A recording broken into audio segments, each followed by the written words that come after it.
ಎರಡು ಪೈಶಾಚಿಕ ಮತಗಳು ಬಂದು ಒಂದು ಪುಸ್ತಕ, ಅವರ ಒಂದು ಮತ ಪ್ರವರ್ತಕನನ್ನು ಇಡೀ ಜಗತ್ತು ಒಪ್ಕೋಬೇಕು, ಇಲ್ಲದಿದ್ರೆ ನೀವು ನರಕಕ್ಕೆ ಹೋಗ್ತೀರಾ ಎಂತನುವ ಎರಡು ದೊಡ್ಡ ರಾಕ್ಷಸೀಯ ಆಕ್ರಮಣಕಾರಿ ಮನೋಭಾವಗಳು, ಮನೋರೋಗಗಳು ಬಂದು ಅಲ್ಲಿಂದ ಪ್ರಾರಂಭವಾದದ್ದು ಇಡೀ ಪಾಶ್ಚಾತ್ಯ ಜಗತ್ತಿನಲ್ಲಿ ಅಪಾರವಾದಂತಹ ಒಂದು ಜನೋಸೈಡ್, ಮನುಷ್ಯ ಜನಾಂಗದ ನರಮೇಧವೇ ನಡೆದು ಹೋಯ್ತು. ಆ ಪಾಶವೀಯ ಮತಭಾವದಲ್ಲಿ ಏನಿದೆ ಅಂದರೆ, ಸರಿಯಾದ ಪದ ಅದು ಪಶ್ಚಿಮ ಸಂಸ್ಕೃತಿ ಅಂತ ಹೇಳೋಕ್ಕಿಂತ ಭೋಗವಾದ ಅಂತ ಹೇಳೋದು ಅಷ್ಟೇ, ಇನ್ನೇನೂ ಇಲ್ಲ.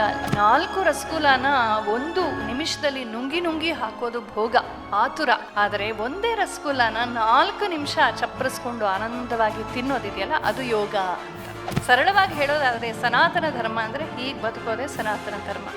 ಎಲ್ಲವನ್ನೂ ಗೌರವಿಸ್ತೀವಿ. ಮಾತೃದೇವೋಭವ, ಪಿತೃದೇವೋಭವ, ಆಚಾರ್ಯ ದೇವೋಭವ, ಅತಿಥಿ ದೇವೋಭವ. ಮೆಕಾಲೆ ಅಂತ ಒಬ್ಬ, ಅವನ ಲಾರ್ಡ್ ಮೆಕಾಲೆ ಅಂತ ಹೇಳ್ತಾರೆ. ದಯವಿಟ್ಟು ಲಾರ್ಡ್ ಅಂತ ಕರಿಬೇಡಿ, ಲಾರ್ಡ್ ಅನ್ನೋ ಪದಕ್ಕೆ ಅವಮಾನ ಮಾಡಬೇಡಿ. ಓವರ್ ನೈಟ್ ಸಂಸ್ಕೃತ ಪಾಠಶಾಲೆಗಳನ್ನೆಲ್ಲ ಮುಚ್ಚಿ ಹಾಕ್ಬಿಟ್ರು. ತಂದೆ ತಾಯಿನ ಮೀಟ್ ಮಾಡೋಕ್ಕೂ ಅಪಾಯಿಂಟ್ಮೆಂಟ್ ತಗೋಬೇಕಾದಂತಹ ಅಷ್ಟು ಫಾರ್ಮ್ಯಾಲಿಟಿ ಬೇಕಾ ಜೀವನಕ್ಕೆ? ಪಾಶ್ಚಾತ್ಯರು ಬಂದು ಮೊದಲು ಕೆಳಗೆ ಕೂತ್ಕೊಳ್ಳೋದನ್ನ ನಿಲ್ಲಿಸಿಸ್ಬಿಟ್ರು. ನೀನು ಭಾರತೀಯ ವೇಷದಲ್ಲಿದ್ರೆ ನೀನು ದುರ್ಬಲ ಅಲ್ಲ. ಕಿತ್ತೂರು ರಾಣಿ ಚೆನ್ನಮ್ಮ, ಇಲ್ಲೇ ಪಕ್ಕದಲ್ಲಿ ಅಬ್ಬಕ್ಕ ರಾಣಿ ಇದ್ಲು, ಅವರೆಲ್ಲ ಜೀನ್ಸ್ ಪ್ಯಾಂಟ್ ಹಾಕೊಂಡ ಯುದ್ಧ ಮಾಡಿದ್ರು. ನಿನ್ನ ಪ್ರಾಣ ಹೋದ್ರೂ ಪರವಾಗಿಲ್ಲ, ದೇಶ ಧರ್ಮಕ್ಕಾಗಿ ನಿಲ್ಲು ಅಂತ ನಮ್ಮ ಮಾತನ್ನು ಅವ್ರು ಅಂದೇ ಹೇಳ್ಕೊಟ್ಟಿದ್ರು. ಇದನ್ನ ಶಾಲೆಗಳಲ್ಲಿ ನಾವು ಕಲಿಸ್ಬೇಕಾಗಿತ್ತು. ಅವರು ನಮ್ಮ ಮೇಲೆ ವಿಮರ್ಶೆಯ ಹೆಸರಲ್ಲಿ ಮಡ್ಸ್ಲಿಂಗಿಂಗ್ ಮಾಡ್ತಿದ್ದಾರೆ, ಕೆಸರೆರಚೋದನ್ನ ಮಾಡ್ತಾ ಇದ್ದಾರೆ. ಆದರೆ ನಾವು ಯಾರನ್ನು ಏನೂ ಅನ್ಬಾರ್ದಪ್ಪ ಅಂತ ಹೇಳಿ ನನ್ನಂದ್ರೆ ಸುಮ್ಮನಿರಬೇಕು. ಆದರೆ ನಮ್ಮ ದೇಶ ಧರ್ಮವನ್ನಂದಾಗ ಸುಮ್ಮನಿರಬಾರ್ದು. ದಯವಿಟ್ಟು ಅರ್ಥ ಮಾಡ್ಕೋಬೇಕು ನಾವು ಇದನ್ನು. July 4th American independence day, ಅವತ್ತೊಂದು ದಿನ ಸರ್ಕಾರ ಕೃಪಾಪೋಷಿತವಾಗಿ ಅವರು ಸುಡುವಂಥ ಪಟಾಕಿಗಳು ನಮ್ಮ 3 ದಿನದ ದೀಪಾವಳಿಯ ಪಟಾಕಿಗಿಂತ 10 ಪಟ್ಟು ಅಂತ ಕೆಲವು ಸಮೀಕ್ಷೆಗಳು ಹೇಳುತ್ತವೆ. ಫ್ರಮ್ ಬಿಂದಿ ಟು ವೇದಾಂತ ಅಂತ ನಾನು ಹೇಳ್ತಿರ್ತೀನಿ. ಕುಂಕುಮದಿಂದ ಹಿಡಿದು ವೇದಾಂತದವರೆಗೂ ಭಾರತೀಯತೆಯನ್ನು, ಭಾರತೀಯ ಭಾವವನ್ನು, ಸನಾತನ ಸಂಸ್ಕೃತಿಯನ್ನು ಎಲ್ಲವೂ ಅರ್ಥಪೂರ್ಣವಾದದ್ದು, ಸುಂದರವಾದದ್ದು. ಅದು ನಮ್ಮ ಐಡೆಂಟಿಟಿ, ಅದು ನಮ್ಮ ಅಸ್ಮಿತೆ. ನಮ್ಮ ಮಕ್ಕಳನ್ನು ಭಾರತೀಯತೆಯನ್ನು ಕಲಿಸುವಂಥ ಶಾಲೆಗಳಿಗೆ ಹಾಕೋಣ, ಅಥವಾ ನಾವೇ ಅಂಥ ಶಾಲೆಗಳನ್ನು ಪ್ರಾರಂಭ ಮಾಡೋಣ. ಬದಲಾಗಬೇಕಾದಂಥ ಪಾಶ್ಚಾತ್ಯ ದೃಷ್ಟಿ ಅಂತಾರೆ ಒಂದು ಟೈಟಲನ್ನು ಮಠದ ಕಡೆಯಲ್ಲೇ ಕೊಟ್ಟಿದ್ದಾರೆ. ಪಾಶ್ಚಾತ್ಯ, ಪೌರ್ವಾತ್ಯ, ಇದು ಭೌಗೋಳಿಕವಾದ 2 ಭಾಗಗಳಾದರೂ ಕೂಡ ಮುಖ್ಯವಾಗಿ ಇವತ್ತು ನಾವು ಪಾಶ್ಚಾತ್ಯ ಅಂತ ಹೇಳಿದ ತಕ್ಷಣ ಯಾವುದನ್ನು ಯುರೋಪ್ ಅಮೇರಿಕಗಳಲ್ಲಿ ನೋಡ್ತೀವಿ, ಅವ್ರು ಯಾವುದನ್ನು ಏನನ್ನೋ ಪ್ರಯೋಗಿಸಿ ಅದನ್ನೆಲ್ಲರ ಮೇಲೂ ಹೇರ್ತಾ ಇದ್ದಾರೆ, ಅದರ ಕುರಿತಾಗಿ ಹೆಚ್ಚು ಹೇಳುವಂಥದ್ದು. ಆದರೆ ಈ ಶಬ್ದವನ್ನೇ ನಾವು ಸರಿಯಾಗಿ ಅರ್ಥೈಸೋ ಹಾಗಿದ್ರೆ ಇವತ್ತು ನಾವು ಅಲ್ಲಿ ಪಶ್ಚಿಮದಲ್ಲಿ ನೋಡ್ತಾ ಇರೋದು ನಿಜವಾದ ಪಾಶ್ಚಾತ್ಯ ಸಂಸ್ಕೃತಿ ಅಲ್ವೇ ಅಲ್ಲ. ಏಕೆಂದರೆ ಈ 2 ಪೈಶಾಚಿಕ ಮತಗಳು ಬರುವ ತನಕ ತಮ್ಮ ಅಭಿಪ್ರಾಯವನ್ನು ಲೂಟಿ, ಕೊಲೆ, ಅತ್ಯಾಚಾರಗಳ ಮೂಲಕ ಎಲ್ಲರ ಮೇಲೆ ಹೇರಿ ಇಡೀ ಜಗತ್ತನ್ನು ಪೀಡಿಸೋದಕ್ಕೆ ಆರಂಭಿಸುವವರೆಗೂ ಕೂಡ, ಅದಕ್ಕಿಂತ ಮುಂಚೆ ಜಗತ್ತಲ್ಲಿ ಭೂಮಿಯ ಎಲ್ಲ ಭಾಗಗಳಲ್ಲೂ ಕೂಡ ಪ್ರಕೃತಿ ಸಹಜವಾಗಿ ಅರಳಿ ನಾನಾ ಆಯಾಮಗಳನ್ನು ಬೆಳೆಸ್ಕೊಂಡಂತಹ ಸಂಸ್ಕೃತಿಗಳನ್ನು, ಜನಾಂಗಗಳನ್ನು ನಾವು ನೋಡ್ತಾ ಇದ್ವಿ. ಇವತ್ತು ಯಾವುದನ್ನು ಅಮೇರಿಕ ಅನ್ನುವ ಭೂಖಂಡವನ್ನು ನೋಡ್ತೀವಿ, ಅಲ್ಲೂ ಕೂಡ ಅಷ್ಟೇ. ಅಲ್ಲಿನ ಸ್ಥಳೀಯರು ತುಂಬ ಜನ ಇದ್ದರು. ಅವರದೇ ಆದ ದೇವತೆಗಳು, ಅವರದೇ ಆದ ಧರ್ಮ, ಸಂಸ್ಕೃತಿ, ಮತ ಚಿಂತನೆಗಳು, ಅವರದೇ ವೇಷಭೂಷೆಗಳು, ಭಾವನೆ, ಆಚಾರ ವಿಚಾರಗಳು, ಜೀವನ ಶೈಲಿ, ಆಹಾರ ಪದ್ಧತಿ ಎಲ್ಲವೂ ಇತ್ತು, ವೈದ್ಯಕೀಯ ಪದ್ಧತಿ ಎಲ್ಲವೂ ಇತ್ತು. ಅವರು ಮೂಲ ಅಮೇರಿಕನ್ನರು. ಇವತ್ತು ಎಲ್ಲಿದ್ದಾರೆ? ಮಾರ್ಜಿನಲೈಸ್ಡ್, ಎಲ್ಲೋ ಒಂದು ಕಡೆ ಮೂಲೆಗೆ ಅವ್ರನ್ನ ಒತ್ತಟ್ಟಿಗೆ ಕೂಡಿಸಿ ಬೇರೆಯವರು ವಿಲಾಸಿಸ್ತಾ ಇದ್ದಾರೆ. ಹಾಗೆ ಆಸ್ಟ್ರೇಲಿಯಾದಲ್ಲೂ ಅಷ್ಟೇ ಅಬಾರಿಜಿನಲ್ಸ್ ಅಂತ. ನೀವು ಕಂಗರು ಅನ್ನುವ ಪದವನ್ನು ಕೇಳ್ತೀರಾ, ಆ ಪ್ರಾಣಿ. ಆ ಕಂಗರು ಪದ ಹೇಗೆ ಬಂತು ಅಂತಲೇ ಒಂದು ನಿಜವಾದ ತಮಾಷೆ ಆದರೂ ನಿಜವಾದ್ದು. ಆ ವಿಚಿತ್ರವಾದ ಪ್ರಾಣಿ ತನ್ನ ಮರಿಯನ್ನು ತನ್ನ ಹೊಟ್ಟೆ ಒಳಗೆ ಹೀಗಿಟ್ಕೊಂಡು ಓಡಾಡುವ ಆ ಪ್ರಾಣಿ ನಮ್ಮ ದೇಶದಲ್ಲಿ ನಾಯಿಗಳು ಓಡಾಡೋ ಅಷ್ಟು ಸಾಮಾನ್ಯವಾಗಿ ಅಲ್ಲಿ ಕಂಗಾರುಗಳು ಓಡಾಡತ್ವೆ. ಈ ಯುರೋಪಿನ ಬ್ರಿಟಿಷರ್ಸ್ ಅಲ್ಲಿ ಹೋದಾಗ ಆ ಪ್ರಾಣಿಯನ್ನು ನೋಡಿ ಅಲ್ಲಿನ ಒಬ್ಬ ಸ್ಥಳೀಯ ವ್ಯಕ್ತಿಯನ್ನು ಕರೆದು ಕೇಳಿದ್ರಂತೆ, ಈ ಪ್ರಾಣಿ ಯಾವುದು ಅಂತ. ಅವನು ಕಾನ್ಗಾರು ಅಂತ ಹೇಳಿದ್ನಂತೆ. ಇನ್ನೊಬ್ಬನನ್ನು ಕೇಳಿದಂತೆ, ಈ ಪ್ರಾಣಿ ಯಾವುದು? ಕನ್ಗಾರು ಅಂತ. ಸರಿ, ಅದರ ಹೆಸರಿರಬೇಕು ಅಂತ ಅವ್ರು ಕನ್ಗಾರು ಅಂತ ಮಾಡಿದ್ರು. ಆ್ಯಕ್ಚುಲಿ ಅದು ಕಂಗರು ಅನ್ನೋದು 3 ಪದಗಳ ಒಂದು ವಾಕ್ಯ, ಕಾನ್ ಗಾ ರು ಅಂತ. ನೀನು ಹೇಳಿದ್ದು ನಂಗೆ ಅರ್ಥ ಆಗಲಿಲ್ಲ ಅಂತ ಅರ್ಥ ಅದಕ್ಕೆ. ಅಂದರೆ ಈತ ಇಂಗ್ಲೀಷಲ್ಲಿ ಕೇಳಿದಾಗ ಇದು ಯಾವ ಪ್ರಾಣಿ ಅಂದಾಗ ಸ್ಥಳೀಯರು ನನಗೆ ನೀವು ಹೇಳಿದ ಅರ್ಥ ಆಗಲಿಲ್ಲ, ಕಾನ್ಗಾರು ಅಂತ ಹೇಳಿದ್ರಂತೆ. ಅದೇ ಅದಕ್ಕೆ ಹೆಸರಾಯಿತು ಅಂತ ಹೇಳ್ತಾರೆ. ನೆದರ್ಲ್ಯಾಂಡ್ಸ್ ಇರ್ಬೋದು, ಆಸ್ಟ್ರೇಲಿಯಾ ಇರ್ಬೋದು, ಆಮೇಲೆ ಆಫ್ರಿಕಾ ಇರ್ಬೋದು, ನಮ್ಮ ಭಾರತ ಇರ್ಬೋದು, ಎಲ್ಲ ಕಡೆ ಕೂಡ ಅಲ್ಲೇ ಹುಟ್ಟಿದಂಥ ಬೆಳೆದಂಥ ಜನ, ಅಲ್ಲಿನ ಭೌಗೋಳಿಕ ಪರಿಸರ, ಅವರವರ ಗುರು ಹಿರಿಯರು ತಮ್ಮ ಅನುಭವದ ಜ್ಞಾನದಿಂದ ಕೊಟ್ಟಂಥ ಒಂದು ಜೀವನ ಸಂಹಿತೆಯನ್ನು ಅವರವರು ಪಾಲಿಸ್ಕೊಂಡು ಚೆನ್ನಾಗೇ ಇದ್ದರು. ಸಣ್ಣ ಪುಟ್ಟ ಜಗಳಗಳು ಎಲ್ಲ ಮನುಷ್ಯ ಮಾತ್ರ ಇದ್ದಲ್ಲಿ ಒಂದು ಸಣ್ಣ ಪುಟ್ಟ ಅಭಿಪ್ರಾಯ ಭೇದಗಳು ಜಗಳಗಳು ಆಗತ್ವೆ, ಅದರ ಹೊರತು ಜಗತ್ತು ಚೆನ್ನಾಗಿತ್ತು. ಆದರೆ ಆಮೇಲೆ 2 ಪೈಶಾಚಿಕ ಮತಗಳು ಬಂದವು. ಒಂದು ಪುಸ್ತಕ, ಅವರ ಒಂದು ಮತ ಪ್ರವರ್ತಕನನ್ನು ಇಡೀ ಜಗತ್ತು ಒಪ್ಕೋಬೇಕು, ಇಲ್ಲದ್ರೆ ನೀವು ನರಕಕ್ಕೆ ಹೋಗ್ತೀರಾ, ಇಲ್ಲದ್ರೆ ಬದುಕಿದ್ರೆ ನಿಮಗೆ ನರಕವನ್ನು ನಾವೇ ತೋರಿಸ್ತೀವಿ ಅಂತನ್ನುವ 2 ದೊಡ್ಡ ರಾಕ್ಷಸೀಯ ಆಕ್ರಮಣಕಾರಿ ಮನೋಭಾವಗಳು, ಮನೋರೋಗಗಳು ಬಂದು ಜಗತ್ತಿನಲ್ಲಿ. ಅಲ್ಲಿಂದ ಪ್ರಾರಂಭವಾದದ್ದು ಇಡೀ ಪಾಶ್ಚಾತ್ಯ ಜಗತ್ತಿನಲ್ಲಿ ಅಪಾರವಾದಂತಹ ಒಂದು ಜೆನೋಸೈಡ್, ಮನುಷ್ಯ ಜನಾಂಗದ ನರಮೇಧವೇ ನಡೆದು ಹೋಯಿತು. ಮೂಲ ನಿವಾಸಿಗಳು ಸಹಸ್ರ ಅಲ್ಲ ಲಕ್ಷಗಳಲ್ಲಿ ಇಲ್ಲವಾದರು. ಹಾಗೆ ಯುರೋಪಲ್ಲಿ ಯಾರಾದರೂ ಅಲ್ಲಲ್ಲಿ ಅವರವರ ಧರ್ಮ ಸಂಸ್ಕೃತಿ, ಅವರವರ ಜೀವನ ಶೈಲಿನ ನಡೆಸ್ತಾ ಇದ್ದರೆ ಅವರನ್ನು ಪೇಗನ್ಸ್ ಅಂತ ಕರಿತಾ ಇದ್ರು. ಅವರನ್ನು ಕಾಫಿರ್ಗಳಂತ, ಹೆಥೆನ್ಸ್ ಅಂತ ಕರೆದು, ಪಾಪಿಗಳು ಅಂತ ಕರೆದು ಅವರನ್ನು ಮಾತಿನಿಂದ ದೂಷಿಸೋದು, ಇಲ್ಲದ್ರೆ ಕತ್ತಿಯಿಂದ ಸಾಯಿಸೋದು. ಹೀಗೆ ಮಾಡ್ತಾ ಮಾಡ್ತಾ ಮಾಡ್ತಾ ಎಷ್ಟೋ ಜನಾಂಗಗಳು, ಸುಮಾರು 48 ಜನಾಂಗಗಳಿದ್ವು ಜಗತ್ತಲ್ಲಿ ಅಂತ ಹೇಳ್ತಾರೆ. ಇವತ್ತು 2 ಉಳಿದಿದೆ. ಅದರಲ್ಲಿ ಒಂದು ವೈದಿಕ ಸಂಸ್ಕೃತಿ, ನಮ್ಮ ಸಂಸ್ಕೃತಿ, ಮತ್ತೊಂದು ಚೈನೀಸ್ ಸಂಸ್ಕೃತಿ ಅಂತ ಹೇಳ್ತಾರೆ. ಚೈನೀಸ್ ಸಂಸ್ಕೃತಿ ಕೂಡ ಇವತ್ತು ಸಂಸ್ಕೃತಿಯಾಗಿ ಉಳಿದಿಲ್ಲ. ಅವರ ಕೆಲವಾರು ಈ pottery, glass making, silk making, ಆ ಥರ ಅವರ ಒಂದು ವೃತ್ತಿಗಳು ತನ್ನ ಮೂಲಕ ಉಳ್ಕೊಂಡಿದೆಯೇ ಹೊರತು ಜೀವನ ಸಂಹಿತೆಯಾಗಿ ಅದು ಉಳಿದಿಲ್ಲ. ಆದರೆ ಇವತ್ತು ವೈದಿಕ ಸಂಸ್ಕೃತಿ, ನಮ್ಮ ಋಷಿಗಳ DNA, ನಮ್ಮ ಋಷಿಗಳ ವಂಶವಾಹಿನಿ, ಅವರ ಸಂಕಲ್ಪ, ಅವರ ತಪಸ್ಸು ಎಷ್ಟು ದೊಡ್ಡದು ಅಂತಂದರೆ, ನಾವು ಇಷ್ಟೆಲ್ಲ ಹೆಚ್ಚು ಕಡಿಮೆ ಬದಲಾಗಿ ಜೀವನವನ್ನು ತುಂಬ ಸಿಂಪ್ಲಿಫೈ ಮಾಡ್ಕೊಂಡ್ಬಿಟ್ಟಿದ್ರು ಕೂಡ ಆ ವೈದಿಕ ಸಂಸ್ಕೃತಿ ಇವತ್ತಿಗೂ ಉಳಿದಿದೆ. ಸಾವಿರಾರು ವರ್ಷಗಳ ಹಿಂದೆ ಹೇಳ್ತಾ ಇದ್ದ ಸಹನಾಭವತು ಹೇಳಿಕೊಂಡೇ ನಾವಿವತ್ತು ನಮ್ಮ ಪಾಠವನ್ನು ಶುರು ಮಾಡ್ಕೊಳ್ತೀವಿ. ಸಾವಿರಾರು ವರ್ಷಗಳ ಹಿಂದೆ ಇದ್ದಂಥ ಆ ಯಜ್ಞದ ಕಲ್ಪನೆ, ಆ ದೈವ ಚಿಂತನೆಯ ಕಲ್ಪನೆ, ಅಂತರ್ಬಹಿರಂಗ ಎರಡರಲ್ಲೂ ಬೆಳಿಬೇಕು ಮನುಷ್ಯ, ಕೇವಲ ಹೊರಗಡೆ ಅಲ್ಲ ಒಳಗಡೆ. ಆ ಒಂದು ಸರ್ವತೋಮುಖವಾದ ಬೆಳವಣಿಗೆಯ ಚಿಂತನೆ ಅದೆಲ್ಲ ಇವತ್ತಿಗೂ ಉಳಿದಿದೆ ಅಂದರೆ ನಿಜಕ್ಕೂ ಆಶ್ಚರ್ಯವಾಗತ್ತೆ. ಆದರೆ ಇವತ್ತು ಯಾವುದನ್ನು ನಾವು ಪಾಶ್ಚಾತ್ಯ ಸಂಸ್ಕೃತಿ ಅಂತ ಹೇಳ್ತೀವೋ ಅದು ಮೂಲತಃ ಪಾಶ್ಚಾತ್ಯ ಸಂಸ್ಕೃತಿ ಅಲ್ಲ. ಅಲ್ಲಿನ ಮೂಲ ಜನರನ್ನು ಸರ್ವನಾಶ ಮಾಡಿ ಅವರನ್ನು ಮತಾಂತರಿಸಿ ಅವರ ಮೇಲೆ ಹೇರಲ್ಪಟ್ಟಂತಹ ಒಂದು ಪಾಶವೀಯ ಮತಭಾವ.